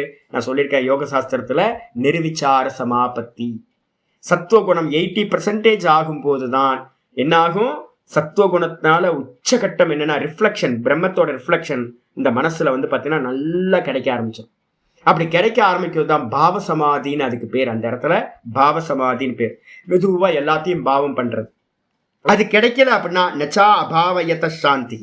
அவனுக்கு வந்து பார்த்தீங்கன்னா இந்த சாந்தின்னு சொல்லக்கூடியது வந்து பார்த்தீங்கன்னா கிடைக்காது, மனசு கொந்தளிச்சுக்கிட்டே இருக்கும். அவனுக்கு வந்து பார்த்தீங்கன்னா அசாந்தசிய குத சுகம். அசாந்தியா இருக்கிறவனுக்கு வந்து பார்த்தீங்கன்னா எப்படி சுகம் உண்டாகும் அப்படின்னு கேள்வி கேட்குது. இது வந்து பார்த்தீங்கன்னா 65 66 வந்து பார்த்தீங்கன்னா 2வது அத்தியாயத்தில் மனோ நிகிரகத்துக்கான சொல்லப்பட்டிருக்கு. இதுக்கப்புறம் 3வது சாப்டர் வந்துருக்கு. 3வது சாப்டரில் வந்து பார்த்தீங்கன்னா சொல்லுது 7வது ஸ்லோகம், 3வது அத்தியாயத்தில் 7வது ஸ்லோகம். தமம் 3வது அத்தியாயத்திலையும் தமத்தை சொல்லுது. 2 தான் சாதனங்கள் எல்லாமே, தமம் சமம், சமம் தமம். மனோ நிகிரகம், அதுக்கு உபாயம் இந்திரிய நிகிரகம். 7வது ஸ்லோகம் சொல்லுது யஸ்விந்திரியாணி மனசா நியம்யாரபதேர்ஜுன கர்மேந்திரியை கர்மயோகம் அசக்தஸ்ஸ விசிஷ்யதே. ரொம்ப அருமையான உபாயம் என்னன்னு கேட்டீங்கன்னா, நான் சொல்லியிருக்கேன் இந்திரிய நிகிரகத்தை பண்றதுக்கு முக்திக உபனிஷத்துல வந்து ராமர் வந்து பார்த்தீங்கன்னா அனுமனுக்கு சொல்றது என்ன உபாயம் சொல்றாரு அப்படின்னா பிராணாயாமம். யோக சாஸ்திரத்திலையும் இங்க கீதால வந்து பார்த்தீங்கன்னா தமம் தமம் சொல்லுதோழிய வேதாந்த சாஸ்திரங்கள் எல்லாமே தமம் என்றால் இந்திரிய நிகிரகம் தான் சொல்லும். ஆனா அதுக்கு என்ன உபாயம்னு கேட்டீங்கன்னா வேதாந்த சாஸ்திரத்துல உபாயம் சொல்லப்படவில்லை. அதெல்லாம் வந்து பார்த்தீங்கன்னா யோக உபனிஷதங்கள்னு 11க்கு மேல வந்து யோக உபனிஷதங்கள் இருக்கு. அந்த யோக உபனிஷதங்கள்ல தான் இந்த சாதனைகளை பத்தின விசாரம்லாம் இருக்கும். 10 உபனிஷதங்கள்ல வந்து பார்த்தீங்கன்னா சமஹா கஹா, சமம்னா என்ன, மனோ நிகிரகம், தமஹா கஹா, தமம்னா என்ன, இந்திரிய நிகிரகம், இப்படி சொல்லிட்டு விட்டுரும் லட்சணத்தை சொல்லிட்டு. இந்திரிய நிகிரகத்துக்கு என்ன பண்ணணும்னு கேட்டீங்க அப்படின்னா அதுக்கு வந்து நீங்க யோகத்திலேயோ இல்லை யோக உபனிஷதங்களுக்கோ தான் போகணும். அப்போ வந்து பார்த்தீங்கன்னா அதுல கிளியரா சொல்றது இந்திரிய நிகிரகம் பண்ணணும் அப்படின்னா பெட்ரோல் வந்து பார்த்தீங்கன்னா பிராணன் தான். பிராணன்ல கை வச்ச அப்படின்னா பிராணாயாமம் பண்ண அப்படின்னா இந்திரியங்களுக்கு பெட்ரோல் போகாது, இந்திரியங்கள் எல்லாம் அடங்கிடும். கூடவே வந்து பார்த்தீங்கன்னா இந்திரியங்கள் அடங்கும் போதே மனசும் வந்து பார்த்தீங்கன்னா அடங்கிவிடும். இது வந்து பார்த்தீங்கன்னா யோக மெத்தட். இதை காட்டில வந்து பார்த்தீங்கன்னா நம்ம கீதால உபாயமே சொல்லியா சுவாமி அப்படின்னு கேட்டீங்கன்னா சூப்பர் உபாயம் ஒன்று இருக்கு. என்ன அப்படின்னா பாவ பிரதானம். உத்தம அதிகாரிக்கு பாவ பிரதானம், மத்தியம அதிகாரிகளுக்கு தான் வந்து பார்த்தீங்கன்னா இந்த பிராணாயாமம் விதியா வச்சிருக்கு. உத்தம அதிகாரி யாரு, ரொம்ப சுத்தமான அந்த கரணம் இருக்கு, சத்துவகுணம் இருக்கு அப்படின்னா அவன் என்ன பண்ணணும், சர்வம் ஈஸ்வரார்ப்பணம் ஈஸ்வரார்ப்பணம் ஈஸ்வரார்ப்பணம். உங்களால முடிஞ்சுது அப்படின்னா காலையிலிருந்து சாயந்தரம் வரைக்கும் எதை பண்ணினாலும் ஈஸ்வரார்ப்பணம் ஈஸ்வரார்ப்பணம் ஈஸ்வரார்ப்பணம், எனக்கு இதுக்கு சம்பந்தம் இல்லை, பகவான் பண்ண சொல்றாரு நான் பண்றேன் அப்படின்னு பாவிச்சுக்கிட்டே இருந்தீங்கன்னு வச்சுங்க, இந்திரியங்கள் மனசு எல்லாம் என்ன ஆயிடும், குவைட் ஆயிடும். யோகத்துல வந்து பாத்தீங்கன்னா மனசு அடங்கிறது எப்படின்னா இந்திரியங்களை அடக்கி அது மூலமா மனசு அடக்கிறது. இது வந்து யோகத்தோட மெத்தட். பிராணாயாமம் பண்ணினீங்க அப்படின்னா என்னாகும், பிரத்யாகாரம்னு சொல்லக்கூடிய பெட்ரோல் கட்டாய் இந்திரியங்கள் எல்லாம் அரெஸ்ட் ஆகும். இந்திரியங்கள் அரெஸ்ட் ஆச்சு அப்படின்னா உங்களுக்கு என்ன கிடைக்கும், மனசு பெட்ரோல் போகாததுனால ஃபீடிங் நடக்காததுனால மனசும் அடங்கும். பிராணாயாமத்து மூலமா போறது இந்திரிய நிகிரகம் மனோ நிகிரகம்னு. ஆனா கர்மயோகத்து மூலமா என்ன நடக்கும் தெரியுங்களா, கர்மயோகம் மனசுல வந்து பாத்தீங்கன்னா நான் இது என்னோடது இல்லை, பகவானோடது பகவானோடது பகவானோடது, இந்த பலன்கள் எல்லாம் பகவானோடதுன்னு மனசுல பாவிக்க பாவிக்க பாவிக்க மனசு சாந்தியாகும். சமத்துவம் யோக உச்சியத்தை. அது மூலமா மனசு அடங்கிடுச்சு அப்படின்னா இந்திரியங்களும் என்ன ஆயிடும், அடங்கிடும். புரியுதா உங்களுக்கு? ஒண்ணு வந்து பாத்தீங்கன்னா சத்துவகுண பிரதானமா இருக்கிறவங்களுக்கு இந்த பிராணாயாமம் வந்து பாத்தீங்கன்னா ரஜோகுண பிரதானமா இருக்கிறவங்களுக்கு. அதான் இங்க சொல்லுது யஸ்வின் 7வது ஸ்லோகம் யஸ்விந்திரியாணி மனசா நியம்யாரபதேர்ஜுன கர்மேந்திரியை கர்மயோகம் அசக்தஸ்ஸ விசிஷ்யதே. யஸ்து இந்திரியாணி மனசா, எவனுடைய மனசு வந்து பாத்தீங்கன்னா இந்திரியங்கள் மனசா நியம்யாரபதேர்ஜுன. பாருங்க இது வந்து கர்மயோகத்தோடது. மனசுனால இந்திரியங்களை எவன் வந்து பாத்தீங்கன்னா கண்ட்ரோல் பண்றானோ எப்படி அப்படின்னா கர்மேந்திரியை கர்மயோகம். கர்மேந்திரியங்கள் எல்லாம் மனதினால் வசப்படுத்தப்படுறது எப்படி, கர்மயோகத்தினால. அசக்தஸ்ஸ விசிஷ்யதே, எல்லா கர்மத்தோடையும் விஷயங்களோடையும் இந்த மனசை வந்து பார்த்தீங்கன்னா சம்பந்தப்படுத்தாம ஈஸ்வரார்ப்பணம் சொல்லிக்கிட்டே கர்மயோகத்தை பண்ணிக்கிட்டே இருந்தீங்கன்னா மனசு அடங்கும், கூடவே நாயிடும் இந்திரியங்களும் அடங்கிவிடும். மனதினால் இந்திரியங்களை வசப்படுத்துறதுக்கு உபாயம் கர்மயோகம். இந்திரியங்களால் மனதை வசப்படுத்துறதுக்கு இது எது அப்படின்னா யோகம், பிராணாயாமம். இதுதான் வித்தியாசம். இந்திரியங்களால இந்திரியங்களை அடக்கி மனசை அடக்கிறது. கர்மயோகம் மனசை அடக்கி இந்திரியங்களை அடக்கிறது. இதான் டிஃபரன்ஸ் எடுத்துக்கணும். இதுக்கப்புறம் வந்து பார்த்தீங்கன்னா 7வது ஸ்லோகத்துக்கு வந்து சொன்னதுக்கு பிறகு 6வது ஸ்லோகம் 7, அதுக்கப்புறம் 6வது ஸ்லோகமும் வந்து பார்த்தீங்கன்னா நிந்தனை பண்ணுது. 6வது ஸ்லோகமே 6வது ஸ்லோகம் வந்து பார்த்தீங்க அப்படின்னா நிந்தனை பண்ணுது. என்னன்னு கேட்டிங்கன்னா, இதை ஏற்கனவே முன்னாடியே சொல்லியிருக்கேன். கர்மேந்திரியாணி சம்யம்ய ய ஆஸ்தே மனசா ஸ்மரன் இந்திரியார்த்தான் விமூடாத்மா மித்யாச்சாரஸ்ஸ உச்யதே. தமம் பழகிறேன் அப்படின்னு வந்து பார்த்தீங்கன்னா, இந்திரியங்களை மட்டும் நிறைய பேர் என்ன பண்ணுறாங்க, வலுக்கட்டாயமாக வெளியில் எதையும் பண்ணாமல் இந்திரியங்களை கண்ட்ரோல் பண்ணிக்கிட்டு, யார் வந்து பார்த்தீங்கன்னா வெளியில் விஷயங்களோட சம்பந்தப்படாமல் ஆனால் உள்ளுக்குள்ளார மனதினால் வந்து பார்த்தீங்கன்னா விஷயங்களை சிந்தனை பண்ணிக்கிட்டே இருக்கிறானோ அவனுக்கு என்ன பேர் அப்படின்னா மித்யாச்சாரஸ்ஸ உச்யதே. பொய்யன், பொய்யொழுக்கமுடையவன், மித்யாச்சாரன் அப்படின்னு அவனுக்கு பேர். அப்போ அவனுக்கு சம்பவிக்குமா சுவாமி, நிஷ்டை கூடுமா சுவாமி அப்படின்னா நிஷ்டை கூடாது, வெளியில் பண்ண முடியாது. இப்போ நான் சன்னியாசியாக இருக்கேன், சன்னியாசிக்கு வந்து பார்த்தீங்கன்னா எல்லாத்தையும் பண்ண முடியாது, வெளியில் போனால் அடி தான் கிடைக்கும். அப்போ என்ன பண்ணுறது, ஒன்றும் பண்ண முடியாது. அப்போ நிறைய சன்னியாசிகள் என்ன பண்ணுவாங்க அப்படின்னா இந்திரியங்கள் கண்ட்ரோலில் வச்சிருக்க மாதிரி இருக்கும். வெளியில் பார்த்தா யாருக்கு சன்னியாசி பக்கத்துலலாம் போயிடாதீங்க யாரும், ரொம்ப மோசமான பயல்கள் எல்லாம் சன்னியாசி பயல்கள்லாம். அப்போ வந்து பார்த்தீங்க அப்படின்னா உள்ளுக்குள்ளார வந்து பார்த்தீங்கன்னா விஷய சிந்தனை போயிட்டு இருக்கு அப்படின்னா வெளியில் வந்து பார்த்தீங்கன்னா பண்ண முடியாததை எல்லாத்தையும் உள்ளுக்குள்ளார மனோராஜ்யமாக பண்ணிக்கிட்டு இருக்கான் அப்படின்னா அவன் வந்து பார்த்தீங்கன்னா நிஷ்டை கை கூடாது, அவன் பொய்யன். நிறைய பேப்பர்லலாம் வர்றதெல்லாம் இது மாதிரி ஆட்கள் தான். சமயம் கிடைக்கும் போது என்ன ஆகிடும், மனசில் இருக்கிறது வெளியில் வந்துடும். அதனால வந்து பார்த்தீங்க அப்படின்னா பொய்யர்கள் அப்படின்னு சொல்லப்பட்டிருக்கு.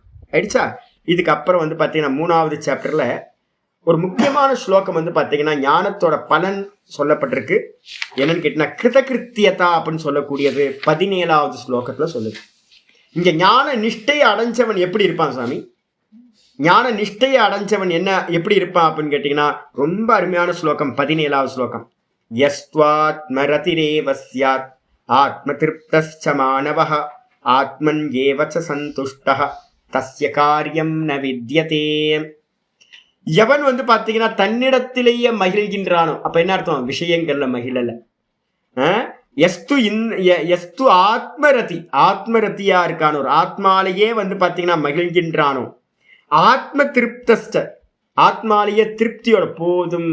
ஆத்மா வந்து பரம திருப்தி. தூக்கத்துல எவ்வளவு திருப்தி இருக்குல்ல, டீப் ஸ்லீப்ல என்ன திருப்தி இருக்கு நமக்கு, எங்கெங்கேயாவது வாண்டரிங் இருக்கா, நமக்கு சர்ச்சிங் இருக்கா, ஒன்றும் இல்லைல்ல. அப்போ அதே மாதிரி சமாதியில் இருக்கிறவனும் எப்படி இருப்பான்னா, சகஜ சமாதியில் இருப்பவன், அனுபூதிக்கு கீழே இறங்கினவன் நிஷ்டன் எப்படி இருப்பான் அப்படின்னு கேட்டினா தன்னிடத்தில் அந்த சொரூபத்திலேயே நல்ல திருப்தியோட இருப்பான். அப்படி திருப்தியோட இருக்கிறவன் மனிதன் எவனோ ஆத்மனியேவ சந்துஷ்டக, தன்னிடத்திலேயே சந்தோஷத்தை அடைகிறான். அவனுக்கு வெளியில் இருக்கிற எந்த விஷயங்களும் தேவையே இல்லை. அப்படி எந்த நிஷ்டன் இருக்கிறானோ அவனுக்கு இந்த உலகத்துல வந்து பார்த்தீங்கன்னா செய்ய வேண்டியது என்று எதுவுமே இல்லை அப்படின்னு வந்து பார்த்தீங்கன்னா ஆத்ம ஞானத்தோட பலனை வந்து பார்த்தீங்கன்னா சொல்லப்பட்டிருக்கு. அதுக்கப்புறம் வந்து பார்த்தீங்கன்னா தமத்துக்கு வந்து பார்த்தீங்கன்னா மொத்தம் முக்கியமான விஷயம், தமம் பண்ண முடியல சாமி, சமம் பண்ண முடியல, தமம் பண்ண முடியல அப்படின்னா 33ல இருந்து 41வது ஸ்லோகம் வரைக்கும் வாசனைகளை பத்தி சொல்றது வந்து பார்த்தீங்கன்னா 33 to 41 வாசனைகள் தான் காரணம். எதுக்கு, இந்திரியங்கள் அடங்காம இருக்கிறதுக்கு, மனசு அடங்காம இருக்கிறதுக்கு அப்படின்னு 33ல இருந்து ரொம்ப இம்பார்ட்டன்ட். 33ல இருந்து 41 ஸ்லோகம் வரைக்கும். இதுல 41வது ஸ்லோகம் சொல்லுது மனசு அடக்கிறதுக்கு ட்ரை பண்ணாதீங்க. மனசு அடக்கிறதுக்கு ட்ரை பண்ணீங்கன்னா தோத்து போயிட்டே இருப்பீங்க. நிறைய பேர் வந்து பார்த்தீங்கன்னா ஜபம் பண்ண முடியல அப்படின்னு ஒரு ஜபத்தையே பண்றதுக்கு ரொம்ப கஷ்டப்படுறோம் சாமின்னு சொல்றீங்க. அப்ப என்ன அர்த்தம் கேட்டினா மனசை வந்து முதல்ல கை வைக்கவே வைக்காதீங்க. அதுக்கு பைப் லைன் எது, ஃபீடிங் பண்றதெல்லாம் சென்ஸ் ஆர்கன்ஸ். அதனால என்ன பண்ணுங்க அப்படின்னு கேட்டினா 33ல இருந்து 41 வரைக்கும் ஸ்லோகம். அதுக்கு முதல்ல என்ன பண்ணணும்னு கேட்டிங்கன்னா வாசனை எப்படி வரும், நான் எதையாவது ஒரு காஃபி எடுத்து குடிச்சாதானே காஃபியோட வாசனை உள்ள போய் பதியும்.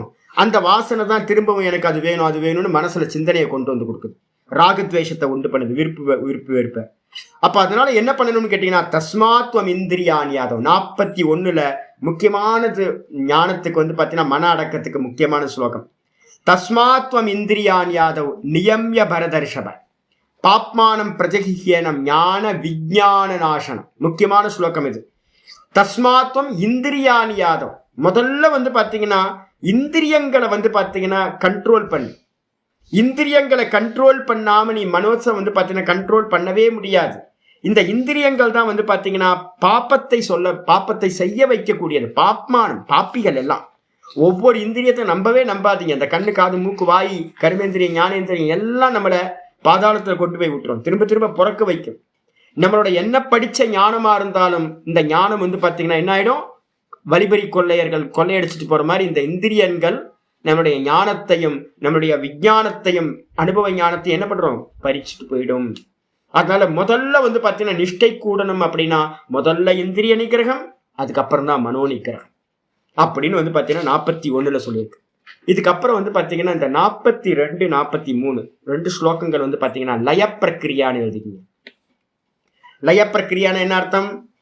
இந்திரியங்களை வந்து பார்த்தீங்கன்னா முதல்ல இந்திரியாணி பரான் யாகு இந்திரியேபிய பரம் மனஹ மனசஸ்து பரா புத்திஹி புத்தேர் பரதஸ்து சஹா.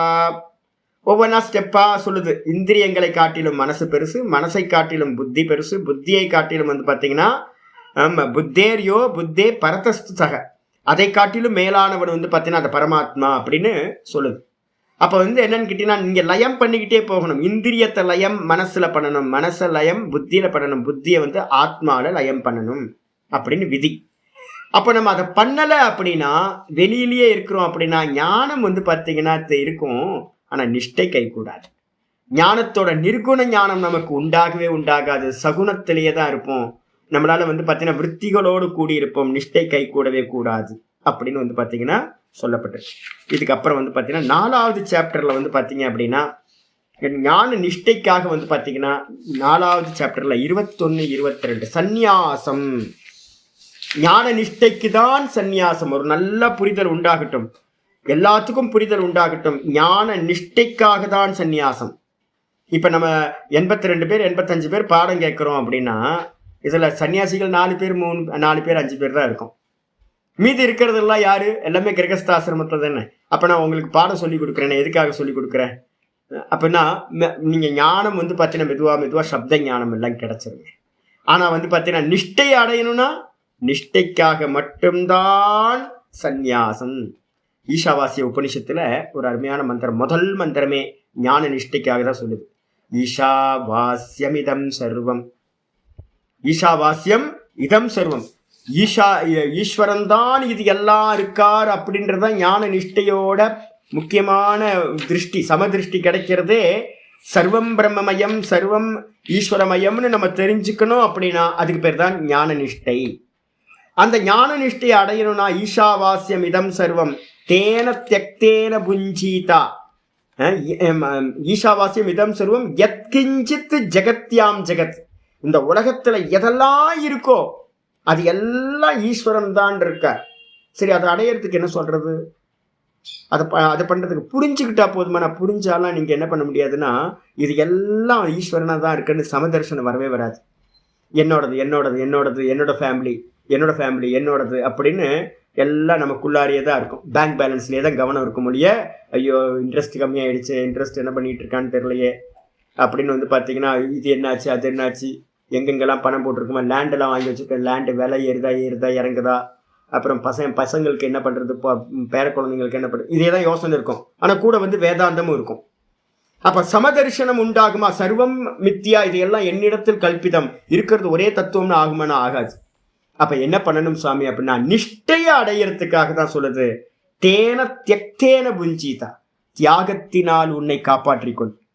ஆத்மாவை வந்து பார்த்தீங்கன்னா நாம் திரும்ப பிறக்காம ஆத்மாவை அடையணும் அப்படின்னா காப்பாற்றிக்கிறதுனா, ஆத்மாவை அடையணும் அப்படின்னா தியாகத்தினால் மட்டும்தான் காப்பாற்றிக் கொள்ள வேண்டும்.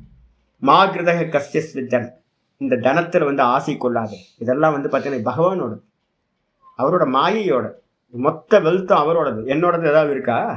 அதனால வந்து பார்த்தீங்கன்னா இதில் எதையும் ஆசைப்படாதே, சர்வத்தையும் தியாகம் பண்ணிட்டு ஈஷாவாஸ்யம் இதம் சர்வம்னு உட்காரணும். அப்பதான் நிஷ்டையை சம்பாதிக்க முடியும்.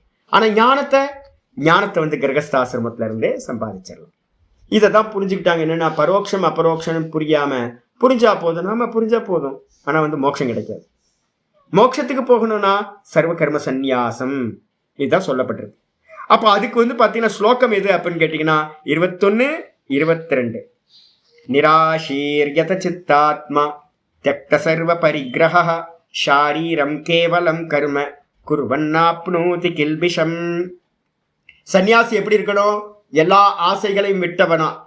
நம்ம சன்னியாசின்னு இப்போ ஸ்கூல் நடத்துகிற சன்னியாசி, நிறைய இன்ஸ்டிடியூஷன்லாம் ரன் பண்ணிட்டு இருக்காங்களா, எல்லாம் புண்ணியாத்மாக்கள், எல்லாம் புண்ணியாத்மாக்கள். ஆனால் நிஷ்டையை அடைய முடியாது. உலகத்தில் எவ்வளோ பெரிய பெரிய கோயிலெலாம் கட்டுறாங்க தெரியுங்களா? ஐயோ, பெரிய பெரிய காரியங்கள்லாம் சன்னியாசிகள் பண்ணுறாங்க, அற்புதமான காரியங்கள் எல்லாம். ஆனால் வந்து ஞான நிஷ்டை வேற, இது வேற. தர்ம காரியங்கள் பண்றவங்க இந்த உலோகத்துல இருக்காங்க. அகம்ல நிக்கணும் அப்படின்னா ஒரு சின்ன ஆக்ஷன் இருந்தாலும் அகத்துல நிக்க முடியாது. அதுக்காக தான் சாஸ்திரம் என்ன பண்ணிருக்குன்னா, தர்மம் அதர்மம் தியஜ. ஆரம்பத்திலே ஆச்சாரியர் சொல்றாரு, ஞானத்தோட லட்சணம் என்னது? தர்மத்தையும் தியாகம் பண்ணு, அதர்மத்தையும் தியாகம் பண்ணு. ஏன தியஜதி தத்யஜ. எதனால எல்லாத்தையும் தியாகம் செய்தாயோ அதையும் தியாகம் செய்து விடு அப்படின்னு வந்து பார்த்தீங்கன்னா மகாபாரத ஸ்லோகம் சொல்லப்பட்டிருக்கு. அப்போ ஆச்சாரியரும் ஆரம்பத்திலேயே அதை சொல்லிட்டார். அப்போ 100% வந்து பார்த்தீங்கன்னா தியாகம் பண்ணிட்டு வெறுமனே ஆத்மனிஷ்டையை தான் சம்பாதிக்கணும். அப்போதான் மோட்சம் கிடைக்கும்.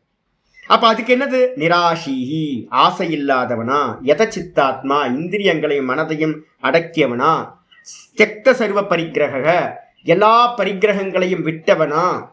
ஐயோ, இந்த பணம் வாங்குறது இருக்கு பாருங்க. ஐயோ, ஒருத்தட்ட ஒரு 16 நான் வந்து அயாச்சிதத்துக்கு வந்ததுக்கு காரணமே ஒரு எனக்கு தெரிஞ்ச ஒருத்தர் என்ன பண்ணாருன்னு கேட்டிங்கன்னா, சாமி ரிஷிகேஷில் இருக்கும்போது, சாமி நீங்கள் திருவண்ணாமலை எங்கேயா போய் செட்டில் ஆகிட்டிங்கன்னா சொல்லுங்கள், நான் உங்களுக்கு ஹெல்ப் பண்ணுறேன்ட்டேன்.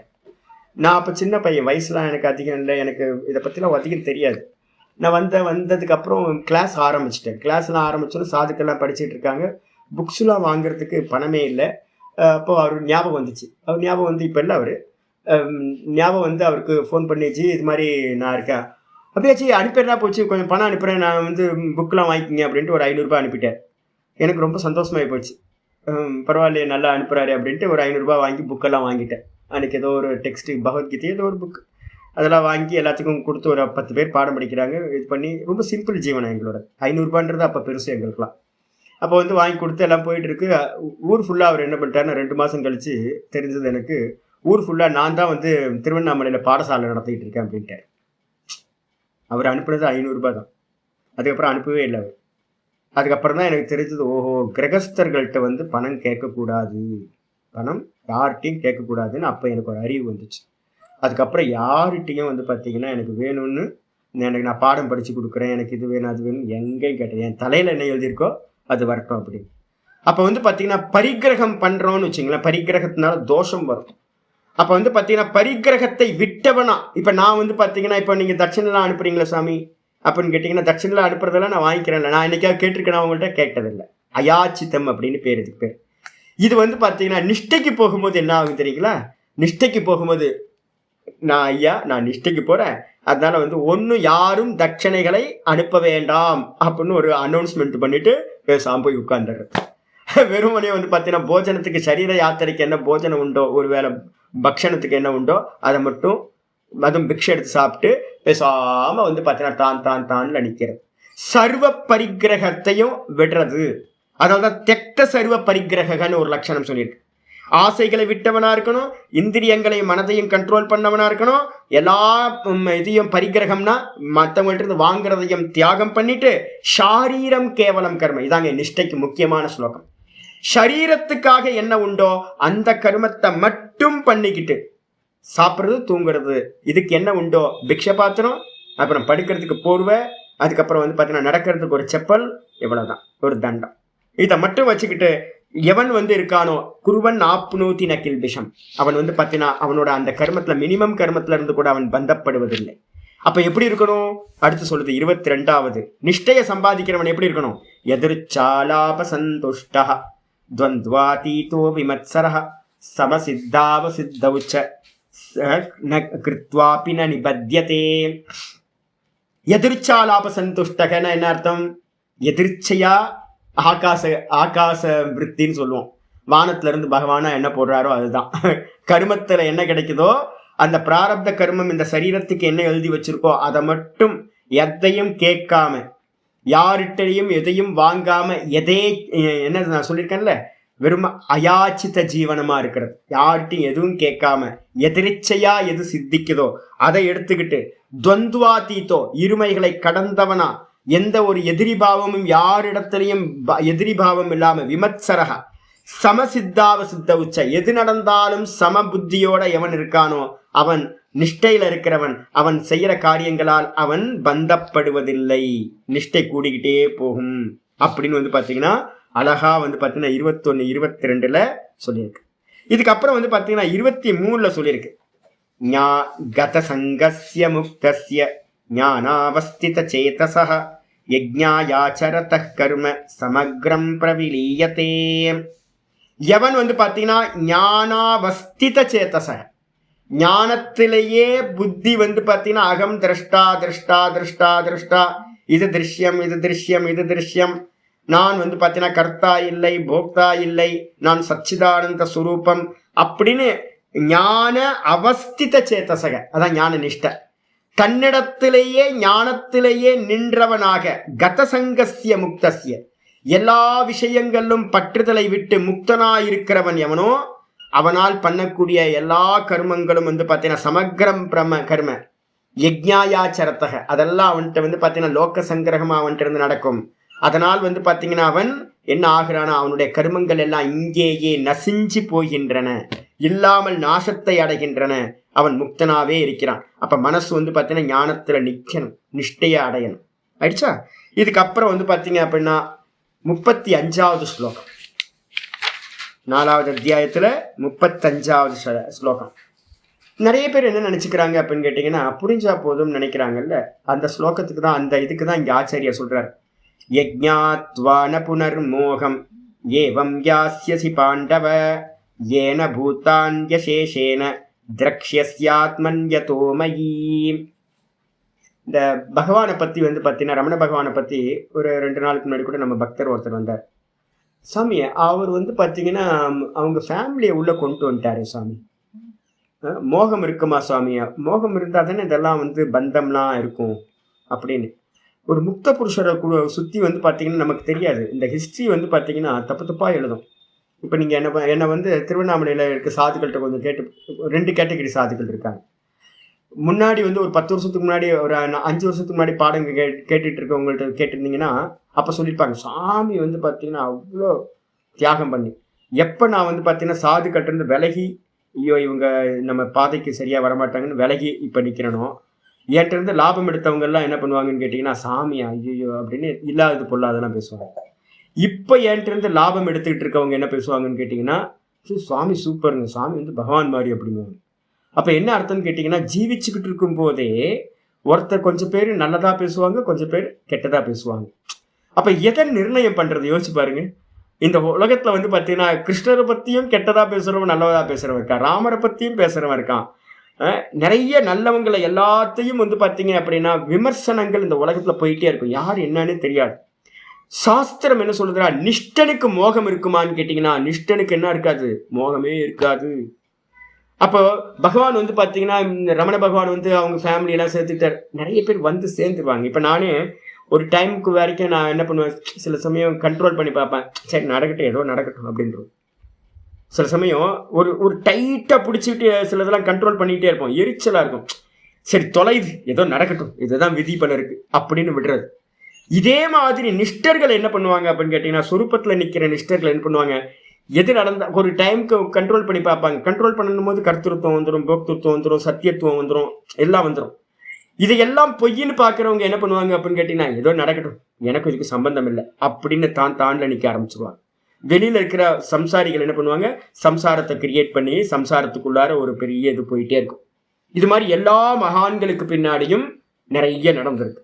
ஆனால் நிஷ்டை அடைஞ்சவன் எப்படி இருப்பான் அப்படின்னா, அவன்கிட்ட எந்த ஒரு இதுவும் நடக்காது. எப்படி சொல்றாரு, யஜ்ஞாத்வான புனர்மோகம், எதை அறிந்த பிறகு, எந்த தத்துவத்தை சாட்சாத்காரம் செய்த பிறகு திரும்பவும் மோகம் வந்து பார்த்தீங்கன்னா நீ அடைய மாட்டாயோ, ந யாஸ்யசி, மோகத்தை நீ அடைய மாட்டாயோ.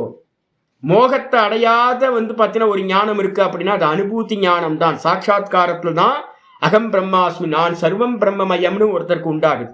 அதை வச்சுக்கிட்டு ஏன பூத்தானி அசேஷேன, முக்கியமானது பாருங்க, எல்லா பூத்தங்களையும் என்ன பண்ணுவா அப்படின்னா, ஏன பூத்தானி அசேஷேன திரக்ஷ்யசி ஆத்மனி, தன்னிடத்திலேயே பார்ப்பாயோ, தான் சமதர்ஷன்.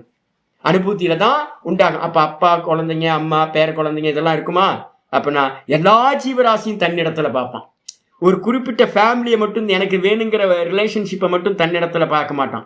ஞானத்துல இருக்கிறவன் தன்னோட ஃபேமிலின்ற கனெக்ஷன்லாம் இருக்கும். ஆனா ஞானத்திலிருந்து ஞான நிஷ்டனானவனுக்கு சர்வ ஜீவராசிகளும் தன்னிடத்தில் இருப்பதை பார்ப்பான், சர்வ ஜீவராசிகளும் ஈஸ்வரனிடத்துல இருப்பதை பார்ப்பான். இதுதான் சமதர்சனம் முக்கியமானது. சொன்னதுக்கு பிறகு பாத்தீங்கன்னா 35 சொல்லியாச்சு. 36 42 வரைக்கும் ஞான ஸ்துதி. ஞானத்தை பாத்தீங்கன்னா ஸ்துதிக்க ஆரம்பிக்குது. ஞானத்தினால கர்மங்கள் எல்லாம் ஞானாக்னி தக்த கர்மானாம் தமாகு பண்டிதம் புதாகா அப்படின்னு ஸ்லோகங்கள்லாம் இருக்கு. ஞானத்தினாலதான் பாத்தீங்கன்னா கர்மங்கள் நஷ்டத்தை அடையும். ஞானம்னா என்ன அர்த்தம்? ஞான நிஷ்டை அப்படின்னு அர்த்தம் இருக்கணும். ஞான நிஷ்டையோட ஸ்லோகங்கள் 36 42 வரைக்கும் சொல்லப்பட்டிருக்கு. இதுக்கப்புறம் 5வது சாப்டர் எடுத்துருங்க. 5வது சாப்டர் ஃபுல் அண்ட் ஃபுல் பாத்தீங்கன்னா சாதனம், ஒரே ஒரு சாதனம் தாங்க 5வது சாப்டர். நான் தனித்தனியா சொல்ல ஆரம்பிக்க போறதில்ல. 5வது சாப்டர்ல முக்கியமான ஸ்லோகம்னு ஒன்று எடுத்தீங்க அப்படின்னா ஞான நிஷ்டனுக்கான ஸ்லோகம் எது அப்படின்னு கேட்டீங்கன்னா முக்கியமானது நிஷ்டையை சம்பாதிக்கிறதுக்கு 17வது ஸ்லோகம். 5, 17 நிஷ்டையை சம்பாதிக்கணும்னு என்ன சுவாமி அப்படின்னா பிரம்ம அபியாசம் அப்படின்னு பேர். லிட்ரலா கர்மங்களை தியாகம் பண்றது தான் பாத்தீங்கன்னா 5வது அத்தியாயத்துல கர்ம சந்நியாசம். 100% பாத்தீங்கன்னா கர்மங்களை தியாகம் பண்ணிட்டு என்ன பண்ணணும்? 17வது ஸ்லோகத்துல சொல்லுது, தத்புத்தயஸ்ததாத்மானக தன்னிஷ்டா தத்பராயணாஹ கச்சந்த்ய புனராவృத்திம் ஞான நிர்தூத கல்மஷாஹா. தத்புத்தயா அதையே லட்சியமா வச்சுக்கணும். ததாத்மானக அதையே மனசுல சிந்திச்சுக்கிட்டு இருக்கணும். தன்னிஷ்டா அந்த பிரம்மத்திலேயே அகமகமகம்ன்றதுலயே நிக்கணும். தத்பராயனாக அதையே மார்க்கமா கத்தியா வச்சுக்கிட்டு எவன் இருக்காங்களோ அவங்க பாத்தீங்கன்னா நிஷ்டையை அடைகிறார்கள். திரும்ப பாத்தீங்கன்னா இந்த ஜென்மத்துக்கு, இந்த ஜென்ம மரண சக்கரத்துக்கு, சம்சாரத்துக்கு திரும்ப வருவதில்லை. அவர்களுடைய கல்மஷங்கள், பாப்பங்கள், புண்ணியங்கள் எல்லாம் ஞானத்தினால் பாத்தீங்கன்னா நிர்தூத்த கல்மஷாகா எல்லாம் நாசத்தை அடைகின்றன அப்படின்னு 17வது சொல்லியிருக்கு. தச்சிந்தனம் தற்கதனம் ததன்யோன்ய பிரபோதனம் ஏதத்து பிரம்மபியாசம் விதுர்புதாகான்னு ஒரு ஸ்லோகம் இருக்கு. யோக வாசிஷ்டத்துல இருக்கிறது. பஞ்சதசிக்காரரும் அதை எடுத்து கொஞ்சம் ஆள்ற இது பண்ற அத்தியாகாரம் பண்ணி சொல்ற. அப்ப பாத்தீங்கன்னா தச்சிந்தனம். ஆனா லௌகிகத்துல நீங்க கர்மத்தை தியாகம் பண்ணல அப்படின்னா கர்மத்தை பத்தி யோசிக்க வேண்டியிருக்கும். உலகத்துல இருக்க விவகாரங்கள்லாம் யோசிக்க வேண்டியிருக்கும். சர்வத்தையும் தியாகம் பண்ணிட்டு வெறும் ஆத்ம சிந்தனையில மட்டும் தச்சிந்தனம் தற்கதனம், அதையே சிந்திக்கிறது, அதையே பேசுறது, அதையே மற்றவங்களுக்கு சொல்லி கொடுக்கறது, இதுலயே நிக்கிறதுக்கு பேர் தான் பிரம்ம அபியாசம் பேரு. இதனாலதான் நிஷ்டை சம்பவிக்கும் சொல்லியாச்சு. நிஷ்டை சம்பவிச்சா வேற என்ன சுவாமி நடக்கும் அப்படின்னு கேட்டீங்கன்னா முக்கியமானது பாத்தீங்கன்னா சமதர்சனம் தான் இந்த லோகத்துல முக்கியமானது. 5லயும் பாத்தீங்கன்னா சொல்லுது, ஒருத்தருக்கு ஞானம் வந்துச்சு அப்படின்னா என்ன பார்க்கணும் சுவாமி அப்படின்னா வித்யா வினய சம்பன்னி பிராமணே கவிஹஸ்தினி சுனிச்சைவ ஸ்வபாகேச்ச பண்டிதா சமதர்ஷன. ஞானத்தோட ஞான நிஷ்டையோட பலன் எப்படி? பேதம் பார்க்காமல் இருத்தல் தான் பாத்தீங்கன்னா ஞானத்தோட நிஷ்டை. யாரையும் பாத்தீங்கன்னா ஆத்மஸ்வரூபம் தான் பார்க்கணும் ஒழிய இவன் பாத்தீங்கன்னா இவன் வேற, இவன் கீழானவன் மேலானவன் அப்படிலாம் இல்ல. பிராமணனிடத்திலையும், யானையினிடத்திலையும், பசுவினிடத்திலையும், நாயினிடத்திலையும், நாயை சமைச்சு சாப்பிட்ற சாண்டாளனிடத்திலையும் எல்லாத்திலையும் பாத்தீங்கன்னா என்ன பண்றாங்க? சமதர்சனத்தை உடையவர்கள் தான் பண்டிதர்கள். பண்டிதர்கள்னா ஞானி புருஷர்கள், சமதர்சனத்தை உடையவர்கள் அப்படின்னு ஞானத்தோட பலன் சொல்லப்பட்டிருக்கு. இது மாதிரி நிறைய ஸ்லோகங்கள் இருக்கு. 6வது அத்தியாயம் தான் பாத்தீங்கன்னா பூரணமா ஞான நிஷ்டைக்கானது. அப்ப சந்நியாசம் பாத்தீங்கன்னா கர்ம சந்நியாசம் எங்க சொல்லப்பட்டிருக்கு? 5வது அத்தியாயத்துல கர்மத்தை சந்நியாசம் பண்ணிட்டு 100% இதுலயே இருக்கிறது சொல்லியிருக்கு. 6வது அத்தியாயம் போகும்போது முக்கியமான ஸ்லோகம் 1 - 4 வரைக்கும். 1 - 4 அதுக்கப்புறம் பாத்தீங்கன்னா 35 சங்கல்ப தியாகம் முக்கியமானது. இந்த மனசை ஆத்மால நிப்பாட்டணும்னு என்ன சுவாமி பண்ணணும் அப்படின்னு கேட்டீங்கன்னா பின்னாடி சங்கல்பம் இருக்குல்ல, நம்ம பண்ண சங்கல்பம் இந்த மனசை பாத்தீங்கன்னா சிந்தனை பண்ண வைக்குது. அந்த சிந்தனை என்ன பண்ணுது அப்படின்னா வெளியில கர்மத்தை பண்ண வைக்குது. கர்மத்தினால திரும்ப திரும்ப திரும்ப பந்தப்பட்டுக்கிட்டே இருக்கும். சங்கல்பத்துல இருந்து மனசோட சிந்தனை, மனசோட சிந்தனையில இருந்து இந்திரியங்கள்ல காரியம், அந்த காரியம் புண்ணிய பாப்பமாயி அது பாத்தீங்கன்னா ஜென்மத்தை கொடுத்துக்கிட்டே இருக்கு. அப்ப எல்லாத்துக்கும் காரணம் எதுன்னா சர்வாரம்பம் எது அப்படின்னு கேட்டீங்கன்னா எல்லாத்துக்கும் ஆரம்பம் சங்கல்பம். அதனால மனசை வந்து பாத்தீங்கன்னா என்ன பண்ணணும், இதை பண்ணணும் இதை பண்ணணும் இதை பண்ணணும்ன்ற எந்த தாட்டும் இல்லாம சங்கல்பங்கள் இல்லாம ஆக்குறது தான் நிஷ்டை கூடுறதுக்கு முக்கியமானது. சந்நியாசம் பண்றது எதுக்குன்னா சங்கல்பம் பண்றது, சங்கல்ப தியாகத்துக்கு தான். அதனால்தான் 1 to 4 முதல்ல 6வது அத்தியாயத்துல 1 to 4 என்ன சொன்னார் அப்படின்னு கேட்டீங்கன்னா சங்கல்பத்தை தியாகம் பண்ணாதவன் சன்னியாசி ஆக மாட்டான் அப்படின்னு முக்கியமானது. சங்கல்ப தியாகம் எதுக்கு, சங்கல்பத்தை தியாகம் பண்ணா மனசு வந்து பாத்தீங்கன்னா இப்போ உங்களுக்கு ஏதாவது யாருக்காவது வந்து பார்த்தீங்கன்னா அமெரிக்கா போகணும்னு யாருக்காவது தாட் இருக்கா?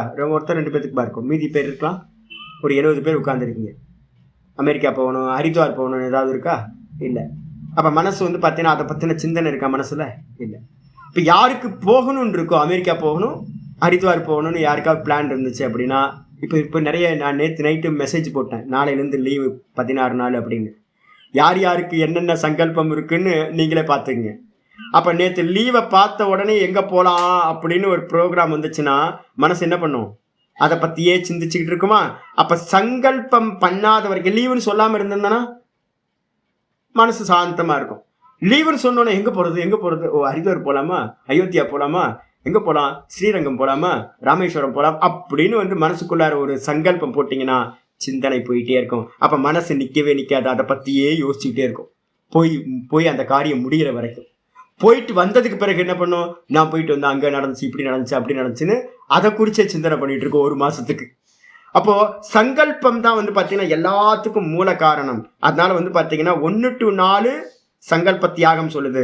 35 தான் ரொம்ப முக்கியமான ஸ்லோகம் சொல்லுது. 6:35 சொல்லுது, சங்கல்ப பிரபவான் காமான் சர்வான் தெக்வா அசேஷதா.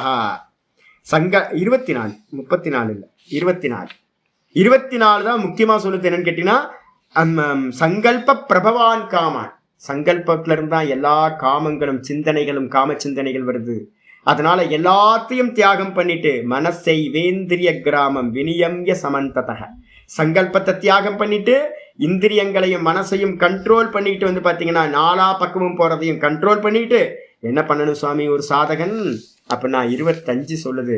சங்கல்ப தியாகம், சங்கல்ப தியாகத்து மூலமா மனசை சாந்தி படுத்துறது, இந்திரியங்களை கண்ட்ரோல் பண்ணிட்டு ஷனை ருபரமே புத்தியா திருதி கிரகீதையா, நல்லா மெதுவா என்ன பண்ணுங்க, மனசை வந்து பார்த்தீங்கன்னா புத்தியினால, விவேக புத்தியினால இது திருஷ்யம்னு எந்த தாட்டு வந்தாலும் திருஷ்யம்னு உதாசீனப்படுத்திட்டு ஆத்ம சம்ஸ்த மனக்கிருத்துவா, ஆத்மாலேயே இந்த மனசை வந்து பார்த்தீங்கன்னா மெதுவா எஸ்டாப்ளிஷ் பண்ணி இந்த மனசை என்ன பண்ணணும், ந கிஞ்சிதபி சிந்தையே, வேற எந்த ஒன்றையும் சிந்திக்காமல் வெறும் ஸ்புரண மாத்திரமா நிற்பீர்களாக. இதுதான் வந்து பார்த்தீங்கன்னா 25 தான் முக்கியமான ஸ்லோகம். எது சுவாமி? இந்த 6வது அத்தியாயத்துல என்ன சுவாமி முக்கியமான ஸ்லோகம்? இந்த ஸ்லோகம் தான். ஆத்ம சம்ஸ்தம் மனக்கிருத்துவா ந கிஞ்சிதபி சிந்தையத், ஆத்மாவிலேயே மனதை நிறுத்தி, ஆத்மா எப்படி நிர்குண நிராகாரம், சிந்தனை இருக்குமாங்க? இருக்காது. நிர்குண நிராகாரம், எந்த ஒரு நாமம் ரூபம் குணங்கள் எதுவுமே இல்லை. அப்ப அது எப்படிப்பட்டது? வெறும் பிரகாசம், வெறும் சைத்தன்யம். அதுலயே மனசை என்ன பண்ணணும், நிப்பாட்டணும். மனசு வெளியில திரும்பிச்சுன்னா நாம ரூப குணங்களா மாறிடும். வெளியில திருப்பாம ஆத்மாலேயே நிக்கிறது, அதுக்கு பேர் தான் நிஷ்டை கை கூடுதல் பேர். இது நடக்கும் போது என்ன ஆகும் அப்படின்னு கேட்டீங்கன்னா யதோ நிச்சரத்து 26 சொல்லுது. எங்கெங்கெல்லாம் இந்த மனசு வெளியில போகுமோ, மனச்சஞ்சலம் அஸ்திரம், மனசு வந்து பார்த்தீங்கன்னா சஞ்சலமா வெளியில எப்பெல்லாம் வெளி விஷயங்களை நோக்கி போகுமோ என்ன பண்ணணும், ஒரு நிஷ்டையில இருக்கிறவன் ததஸ்ததோ நியம் எய்தது, திரும்ப கொண்டுட்டு வந்து மனசை பிடிச்சு இழுத்து கொண்டு வந்து அது பொய் அந்த பக்கம் போகாதுன்னு கொண்டு வந்து மனசுலயே ஆத்மாவிலேயே மனசை என்ன பண்ணணும், கண்ட்ரோல் பண்ணி நிப்பாட்டணும். ஆத்மனியேவ வசம்னையே, ஆத்மாலேயே நிப்பாட்டணும். ஆத்மாக்கு நாம ரூபம் இல்லை, அப்ப விருத்தியும் என்ன ஆயிடும், நாம ரூபம் இல்லாம ஆயிடும். இதுதான் வந்து பாத்தீங்கன்னா முக்கியமான ஸ்லோகம் சொல்றாரு.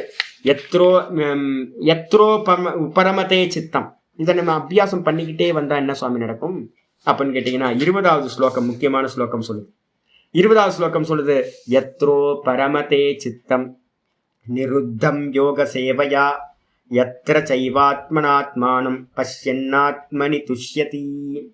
முக்கியமா சொல்லுது, எந்த அவஸ்தையில வந்து பாத்தீங்கன்னா உங்களுடைய சித்தத்துல இருக்கிற எல்லா விருத்திகளும் மனசுல இருக்க விற்த்திகள் எல்லாம் நீங்கி போகுதோ அதுக்கு பேரு நிருத்த அவஸ்தைன்னு பேரு, நிர்விகல்ப சமாதி அப்படின்னு பேரு. அதுக்கு பேரு யோகத்தோட சேவையினால இது போய் சமாதி அபியாசத்துக்கு என்ன பண்ணணும் அப்படின்னு மாண்டூக்கிய காரிக்கால 3:32 ஸ்லோகம் சொல்லுது. ஆத்ம சத்தியானுபோதேன, ஆத்மா சத்தியம் தது அந்நியத்து மித்தியா, ஆத்மா சத்தியம் மற்றதெல்லாம் பொய், மற்றதெல்லாம் பொய், மற்றதெல்லாம் பொய் பொய் பொய்ன்னு சொல்லிக்கிட்டே வந்தீங்கன்னா விற்த்திகள் எல்லாம் என்ன ஆயிடும், இல்லாம போயிடும்.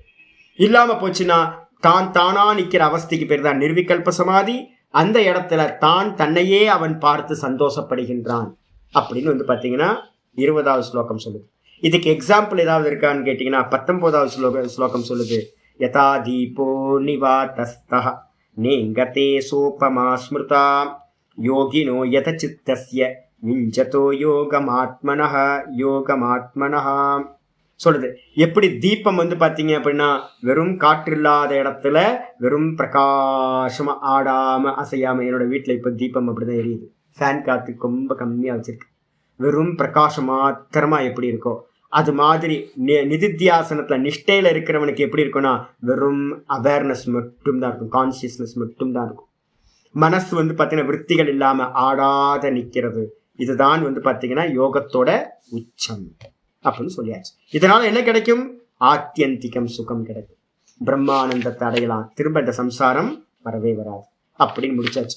இதோட பிரயோஜனம் என்ன சுவாமி அப்படின்னு கேட்டீங்கன்னா, இந்த மொத்த 6 அத்தியாயத்திலையும் எங்கேயாவது நம்ம ஞானத்தோட பிரயோஜனம் எது அப்படின்னு கேட்டீங்கன்னா 6:29, 6:30, 6:31 இந்த 3 ஸ்லோகங்கள் தான். இது எல்லாம் சர்வாத்ம பாவம், சர்வம் பிரம்மமயத்தை அடையிறது தான் அனுபூதி. வேற எதுவுமே எத்தனை துவைத்தமிவ பவதி தத்திர பயம் பவதி. எங்க 2ன்னு பாக்குறோமோ அங்க பயம் உண்டாகும், எங்க 2 இல்லையோ தத் பூமா. எத்தனை நானியத் பஷ்யதி நானியத் சுண்ணோதி தத் பூமா. பூமா வித்யால சாந்தோக்கியத்தை சொல்லுது, வேற ஒன்றை எவன் எங்கு பார்ப்பதில்லையோ, எங்கு கேட்பதில்லையோ, எங்கு எதையும் அறியவில்லையோ அதுவே பூமா, அதுவே பிரம்மம் அப்படின்னு. அப்ப வந்து பாத்தீங்கன்னா இந்த நிர்விகல்ப சமாதியை ஒருத்தன் அடைஞ்சதுக்கு பிறகு சர்வம் பிரம்மமா அவன் பார்க்க ஆரம்பிச்சிடறான். கீழே இறங்கினதுக்கு பிறகு கூட சகஜ சமாதியில இருப்பான் ஒழிய இந்த மித்யாவா மொத்தமும் வெறும் தோற்றமா வெறும் ஆகிவிடும். அந்த நிலையில எப்படி இருப்பான், சர்வபூத்தஸ்தம் ஆத்மானம் 29 சொல்லுது. 6:29 எல்லா ஜீவராசிகளையும் தன்னிடத்தில் பார்க்கிறான். சர்வபூத்தானிச்ச ஆத்மன், தன்னிடத்தில் எல்லாத்தையும் பார்க்கிறான். அதான் அகண்ட போதம்ன்றது. இதுக்கு பேர் தான் அகண்ட போதம் அப்படின்னு. புரிஞ்சா போதும்ன்றதுல அகண்ட போதம் உண்டாகவே உண்டாகாது. நிஷ்டையினால மட்டும்தான், நிர்விகல்ப சமாதியில மட்டும்தான் அகண்ட போதம் உண்டாகும் சொல்லுது. எல்லா ஜீவராசிகளையும் தன்னிடத்தில் பார்க்கிறான். ஈக்ஷத்தை யோக யுக்தாத்மா, முக்கியமானது அதான் ஆச்சரிய சொல்ற, யோகத்தோடு கூடினவன் இந்த விதமாக பார்க்கிறான். சர்வத்திர சமதர்ஷனம், எல்லாத்திலையும் சமத்தை பார்க்கிறான் அப்படின்னு 30வது ஸ்லோகம் சொல்லுது. யோமாம் பஷ்யதி சர்வத்திர சர்வம் ச மயி பஷ்யதி. எவன் வந்து பாத்தீங்க அப்படின்னா எல்லாத்தையும் வந்து பாத்தீங்கன்னா மாம் பஷ்யத்தி சர்வத்திர, ஈஸ்வரனா இருக்கிற அந்த பரமாத்மாவை எல்லாத்திலையும் பரமாத்மாவை பார்க்கலாம். பரமாத்மால வந்து பாத்தீங்கன்னா சர்வம்ச மயி பஷ்யதி, பரமாத்மாவின் இடத்துல எல்லாத்தையும் பார்க்கலாம். ஆத்மான்னு சொல்லிச்சு முதல் ஸ்லோகம், 2வது ஈஸ்வரன் சொல்லுது. இது 2ம் ஒண்ணுதான் அப்படின்றதுக்காக இந்த 2 ஸ்லோகங்கள். தஸ்யாகம் ந பிரணஷ்யாமி சச்சமே ந பிரணஷ்யதி. அவன் என்னை விட்டு விலகுவதில்லை, அவனை விட்டு நான் விலகுவதில்லை. என்ன அர்த்தம், 2 பேரும் அவனுக்கு ஆத்மா நான், எனக்கு ஆத்மா அவன், 2 பேரும் ஒண்ணுதான் அப்படின்னு. ஞானி தூ ஆத்மைவ மே மதம், ஞானி என்னுடைய ஆத்மாவாகவே இருக்கிறேன்னு சொல்றார். அப்ப ஜீவ பிரம்ம ஐக்கியத்தோட பூரணமான இது வந்து பாத்தீங்கன்னா அகண்ட அனுபூதியில தான் சம்பவிக்கும் அப்படின்னு இது முடியுது. அப்ப இந்த 2 ஸ்லோகங்கள் 3 ஸ்லோகங்கள் அடையறதுக்காகத்தான் இந்த மொத்த யாத்திரையும் சொல்லப்படுது. கர்மம், கர்மயோகம், ஞானம், ஞான நிஷ்டை அப்படின்னு சொல்லி முடியுது. இதோட நமக்கு வந்து பாத்தீங்கன்னா முதல் ஷட்கம் வந்து பாத்தீங்கன்னா பூரணமா ஆயாச்சு. நிறைய பேசியாச்சு, அதனால இன்னும் பேசுறதுக்கு நிறைய பேசிக்கிட்டே இருக்கலாம். ஆனா இதோட கம்ப்ளீட் பண்ணிப்போம். இனி வந்து பாத்தீங்கன்னா நமக்கு அடுத்த கிளாஸ் வந்து பாத்தீங்கன்னா 7வது சாப்டர் ஆரம்பிக்கணும். அது வந்து பாத்தீங்கன்னா 17ஆம் தேதி 17ஆம் தேதி தான் நமக்கு அடுத்த கிளாஸ். ஒரு 15 நாள் ஒரு கேப், ஒரு 6 மாசத்துக்கு ஒரு வாட்டி ஒரு கேப் இருந்தால் நல்லா இருக்கும். அதனால ஒரு 15 நாள் லீவ் விடுங்க. எனக்கு ஒன்றும் டெய்லி கிளாஸ் எடுப்பேன், இருந்தாலும் அந்த புத்தி வந்து பார்த்தீங்கன்னா ஒரே திரும்ப இதே கேட்டுட்டு இருந்தோம் அப்படின்னா ஒரு மாதிரி டயர்டாக இருக்கும். அதனால ஒரு 15 நாள் இந்த புத்திக்கு ரெஸ்ட் கொடுங்க, ஃப்ரீயாக இருங்க. ஒரு 15 நாள் கழித்து என்ன பண்ணலாம், 17ஆம் தேதி தித்தியாவிலேருந்து இந்த ஒரு பட்சம் ஃபுல்லாக லீவ் முடித்து தித்தியாவிலேருந்து வந்து 7வது சாப்டர் நம்ம ஆரம்பிக்க போகிறோம். திரும்பவும் இதே விஷயந்தான் இன்னும் நல்ல அருமையாக பேச போகிறோம். நல்ல விஷயங்கள் இனிமேல் வரப்போகுது. அதனால் தித்தியாவிலேருந்து 17ஆம் தேதியிலேருந்து அடுத்த கிளாஸ்க்கு வரும். சரிங்களா? ஓம் பூர்ணமதః பூர்ணமிதம் பூர்ணாத் பூர்ணமுதச்யதே பூர்ணஸ்ய பூர்ணமாதாய பூர்ணமேவாவசிஷ்யதே. ஓம் சாந்தி சாந்தி சாந்தி. ஹரி ஓம் ஸ்ரீ குருபியோ நமः. ஹரி ஓம். ஓம் கீதா சாஸ்திரமிதம் புண்ணியம் யப்படேத் பிரயதः புமான் விஷ்ணோ பதமவாப்னோதி வயசோகாதிவர்ஜிதः. கீதாத்யஜனசீலஸ்ய பிராணாயாம பரஸ்ய ச நைவ சந்தேஹி பாபானி பூர்வஜன்மகிருதானி ச மலநிர்மோச்சனம் பும்சாம் ஜலஸ்நானம் தினே தினே சகிருத் கீதாம்பசி ஸ்நானம் சம்சாரமலநாசனம். கீதா சுகீதா கர்த்தவ்யா கிமன்யை சாஸ்திர விஸ்தரைஹி யா ஸ்வயம் பத்மநாபஸ்ய முகபத்மாத் வினிஸ்ருதா பாரதாமிருத சர்வஸ்வம் விஷ்ணோ வக்த்ராத் வினிஸ்ருதா. கீதா கங்கோதகம் பீத்வா புனர்ஜன்ம ந வித்யதே. சர்வோபனிஷதோ காவக துக்தா கோபாலநந்தனः பார்த்தோ வத்ச சுதீர்போக்தா துக்தம் கீதாமிருதம் மகத். ஏகம் சாஸ்திரம் தேவகீ புத்திரகீதம் ஏகோ தேவோ தேவகீ புத்திர ஏவ ஏகோ மந்திரஸ்தஸ்ய நாமானி யானி கர்மாப்யேகம் தஸ்ய தேவஸ்ய சேவா. இது ஸ்ரீமத்பகவத்கீதா மாஹாத்மியம் சம்பூர்ணம். ஓம் ஸ்ரீகிருஷ்ணாய பரமாத்மனே நமः. ஸ்ரீகிருஷ்ண கிருஷ்ண கிருஷ்ண காயேன வாச்சா மனசேந்திரியைர்வா புத்யாத்மனா வா பிரகிருதிர்ஸ்வபாவாத் கரோமி யத்யத் சகலம் பரஸ்மை நாராயணாயதி சமர்ப்பயாமி. ஓம் தத்சத். இது பரபிரம்மார்ப்பணமஸ்து. ஜி, உங்களுக்கு இந்த ஸ்லோகங்கள் எல்லாமே நான் வந்து பார்த்தீங்கன்னா கொஞ்சம் பிடிஎஃப் அனுப்பிக்கிட்டே இருக்கிறேன். 6 அத்தியாயங்கள் கொஞ்சம் கரெக்ஷன் பண்ணதெல்லாம் இருக்குது. ஸ்பெல்லிங் மிஸ்டேக்ஸ் இதெல்லாம் கரெக்ஷன் பண்ணதெல்லாம் அனுப்புவேன். எதெல்லாம் நம்ம இது வரைக்கும் படிச்சிருக்கோமோ எல்லாத்தையும், அதே மாதிரி இந்த ஸ்லோகங்களையும் நல்ல தாத்பரிய நிர்ணயமாக இருக்கட்டும் எல்லா கலெக்ஷனையும் உங்களுக்கு அனுப்பி வைக்கிறேன். இந்த 15 நாளில் என்னெல்லாம் அனுப்புகிறோன்னா அதெல்லாம் எடுத்து தனியாக பிரிண்ட் அவுட் போட்டு கூட எடுத்து பத்திரப்படுத்திக்கலாம். 7வது அத்தியாயத்தை நான் வந்து பார்த்தீங்கன்னா லாஸ்ட் ஒரு 2-3 நாளுக்கு முன்னாடி அனுப்பி அதை பிரிண்ட் அவுட் வச்சுக்கிட்டிங்கன்னா அடுத்த கிளாஸ்க்கு வரும். 17ஆம் தேதி அடுத்த கிளாஸ், டிசம்பர் 17ஆம் தேதி. ஹரி ஓம். ஹரி ஓம்.